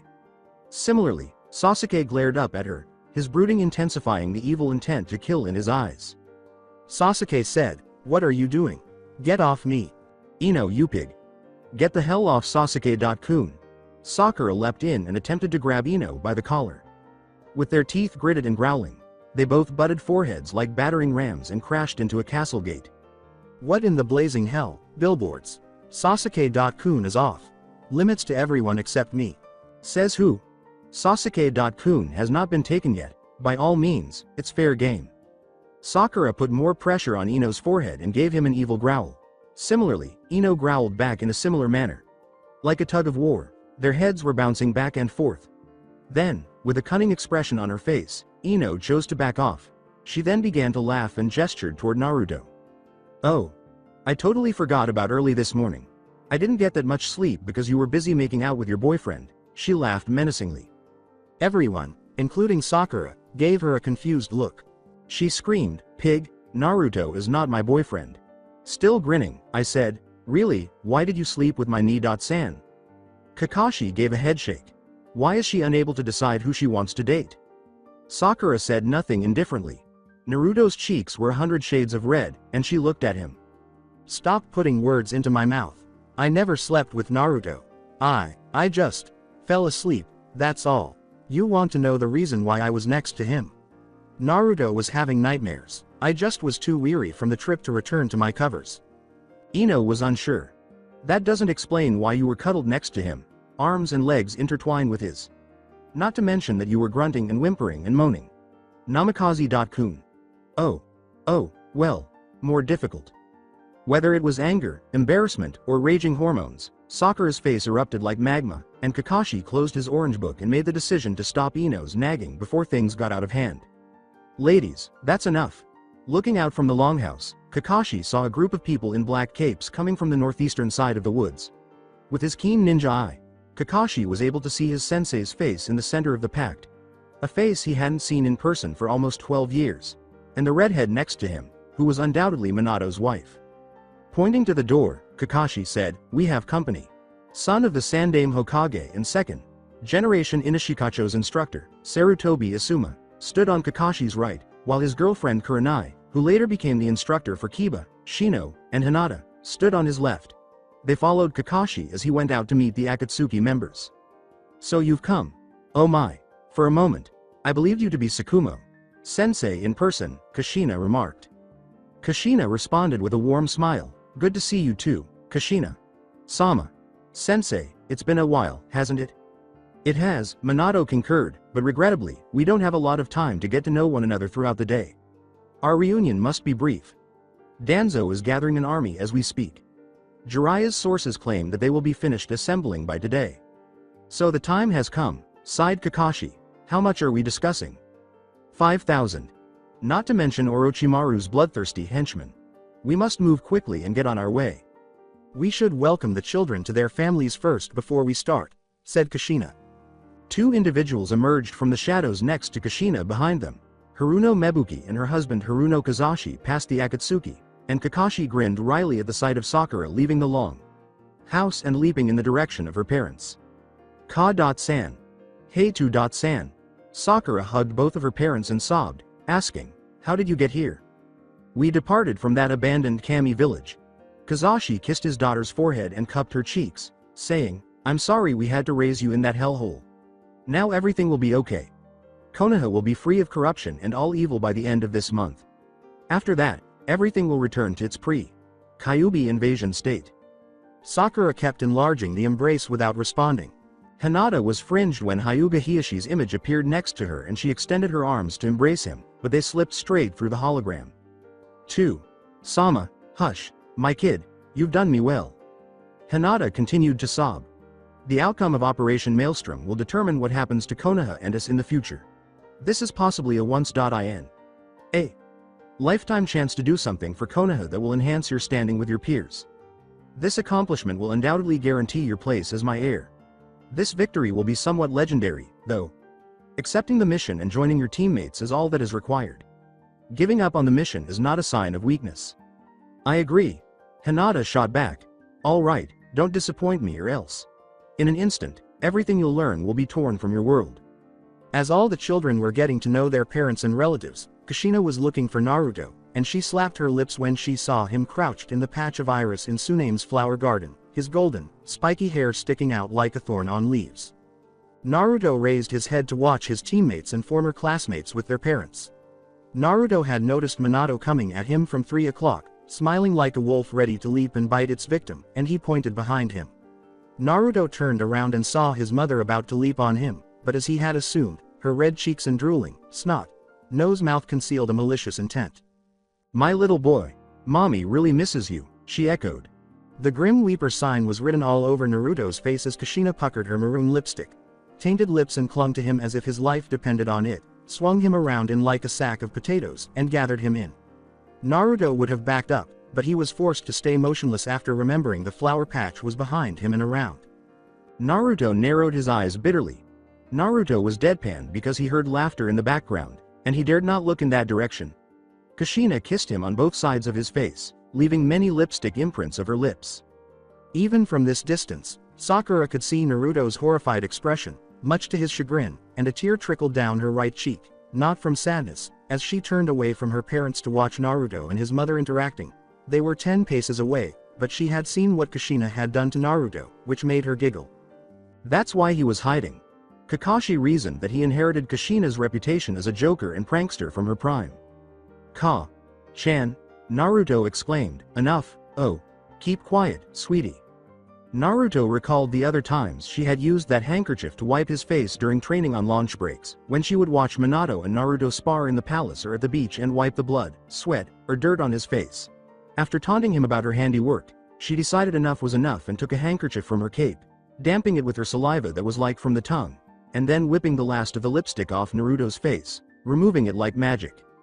Minato decided it was time to interrupt them, and the glint in Narutibe's cerulean eyes flickered upon the prowling, silhouetted figure of Minato approaching him dead-on. Her hands moving swiftly across his face with such gentle touches of her fingertips, laced in with the fabric, always made him purr like a kid since the day he'd known his mother. Hey Dad. Minato gave his son a silly smile and said, it's been a while. Minato gave Naruto a fist bump and beckoned, come here, lad.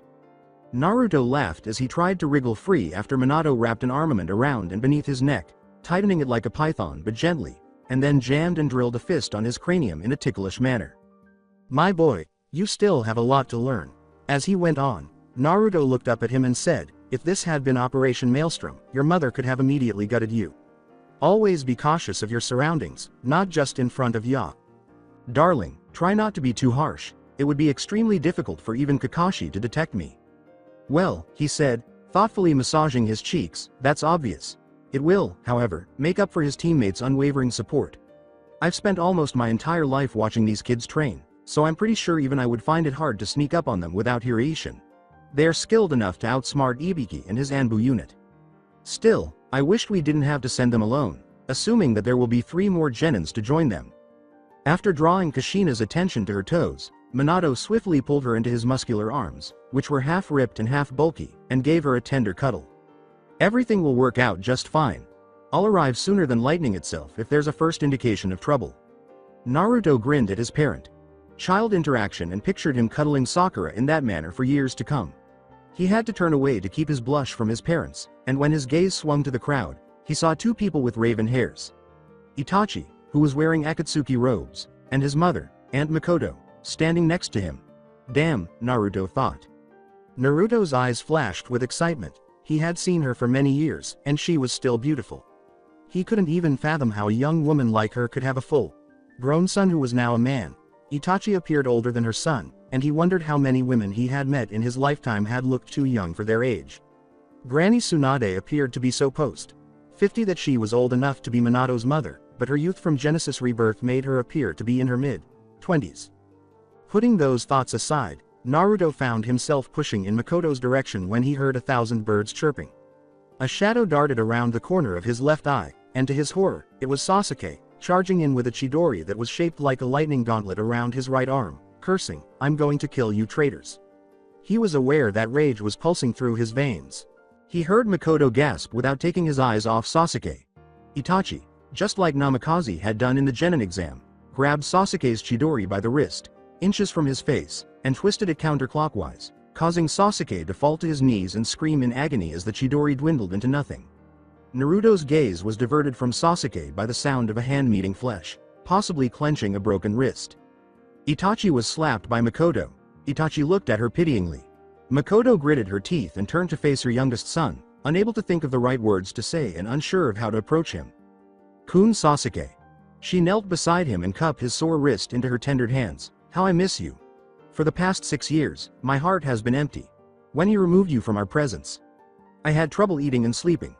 I was on the verge of suicide because of the terrible nightmares that stalked my dreams. Like they had done to your brother, I could only imagine what Danzo and his repulsive right hand, Orochimaru, had done to you." Makoto cocked his head to see the Fuin marks on the jugular that were the size of a person's teeth. He clamped his mouth shut, shocked by what she had just witnessed. Orochimaru's cursed seal. Tears streamed down her cheeks as she whispered, "Oh Sasuke." She held him close to him, holding him like a baby, as if she had done it to him years ago when he was a baby. He felt like anything but happy, like 100 rats stuck in his stomach, tearing their way through his entrails in the arms of a traitor who had condemned her own family to slaughter, and she had the gall to approach him with open arms as if nothing had ever happened. Sasuke stayed silent, brooding as usual, his hands still by his sides. Sasuke was already used to the miserable pain of hot iron against his flesh, and when his level 3 Sharingan activated, the curse seal was accumulating all the evil influence into Orochimaru's chakra, which at first glance looked like an orange flame and spread to the nape of his neck. With his teeth clenched like a black panther's, he pushed Makoto off himself. Makoto landed on her back, staring at Sasuke ambiguously as her gorgeous onyx spontaneously turned watery once more. Her eyelids began to swell, her heart began to beat like 1,000 drums, and her heart broke into molecules. Sasuke turned her away. "You are a scheming wench. How dare you disregard the past and come to me with opens?" He pointed to his brother, him. "Killers. Hate you, I despise everyone." Then a large calloused hand went over his shoulder, and it was Minato, index swaying. Naruto roared, forcing the Kyuubi's chakra to subside within his chakra network. He clenched his fist, growling like a lion, his whiskers thickening, and his fingernails turning into claws. His beautiful cerulean eyes were replaced with a fox-slit crimson blood. He saw Kushina gather a sobbing Makoto to her feet, now free of claws and fangs. Kushina may or may not have abandoned the first 4 years of his life, but that was no way to treat the woman who had brought you into the world, raised you, fed you, and provided a roof over your head. His azure eyes flickered in astonishment after glancing at his tactician. Despite the fact that Yoshino was regarded as a crude, ill-tempered woman, Naruto could tell that even Shikamaru would not act in the same manner as Sasuke because Shikamaru was completely upset and frowning. No child can ignore the fact that a mother will always be a mother. Itachi was still perplexed by his younger brother's uncivilized and savage actions, but then it struck him like a bulldozer, and he doesn't recall as he had feared. "Sasuke, do you not recall?" "What? All I can recall is you killing our relatives like cattle while our beautiful parents watched and reveled in the gory scene. You guys abandoned me for dead. On a blood oath, I promised to get my revenge." He spat. "Cease." Itachi yelled. "You talk incoherently. Do you not recall that I destroyed Sama's body? Has he lost an arm?" He scowled. "Lie. I saw him. When you left me, he was all right." "Sasuke, you have been tricked. The Godem either twisted the original or erased your memories and planted lies. With Tsukuyomi, I plan to reveal the truth to you." With a shriek, Makoto ripped her boundaries from her friend's hold, stumbled wildly, and pulled Itachi's collar. "You idiot. Unless it was a dire situation, you swear to me that you will never use that jutsu again. He's not old enough to endure it. You'll either kill him or leave him permanently disabled." "I promise you that Sasuke won't be hurt, but this is an emergency, Sama. I'll lose my life if everything goes wrong. Our only chance to save him is this. If I'm going to lose not 1, but 2 sons, what good is it to throw away your life? I'm not going to watch it happen. I'd rather take the responsibility of losing my life, whether it's Sasuke-kun's hands or not, if he despises me. When a parent fails their child, this is their responsibility. Since you are my son, it is also my responsibility to put you above me. I treasured you both more than life itself, and you are my greatest treasures." She released his collar, and Itachi grimaced, "I won't let it." Makoto squirmed, but that was the last thing she saw before collapsing into her older son's arms. He closed his eyes and shook his head. By the time he raised his head to meet her eyes, he had activated the Mangekyo Sharingan, and his irises were shaped like two shurikens. A contented smile formed from her. "Pardon me, Mom. This burden is mine, not yours or Sama's." His blood boiled with brimstone and hellfire as Sasuke gazed at him with murderous intent. "How did you harm her? I just used general jutsu to put her to sleep, and now she will suffer harm. I just did the exact opposite.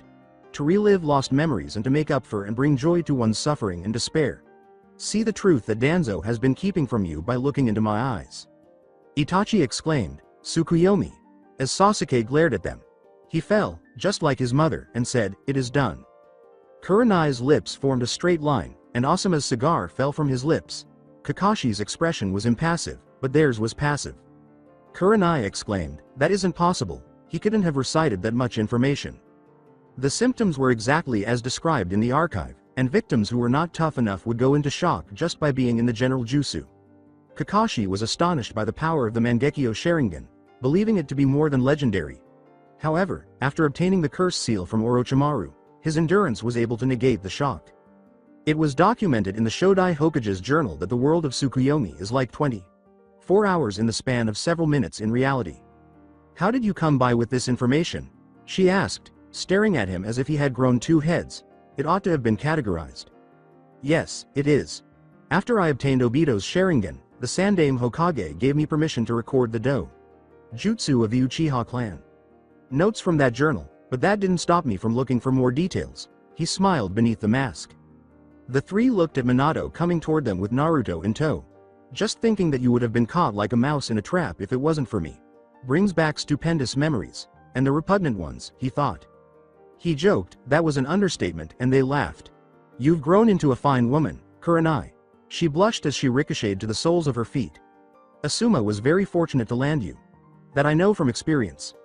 Asuma sighed and looked away, but Minato's keen cerulean eyes got red streaks on his upper cheeks before it was out of sight. Kakashi gave Minato an amazement glance. "Just like old times," he grinned. "There's no one better procuring information down to the fullest details optimum than you, sensei. I wouldn't be the world's fastest man if I can't outmaneuver chakra sensors and motion detectors."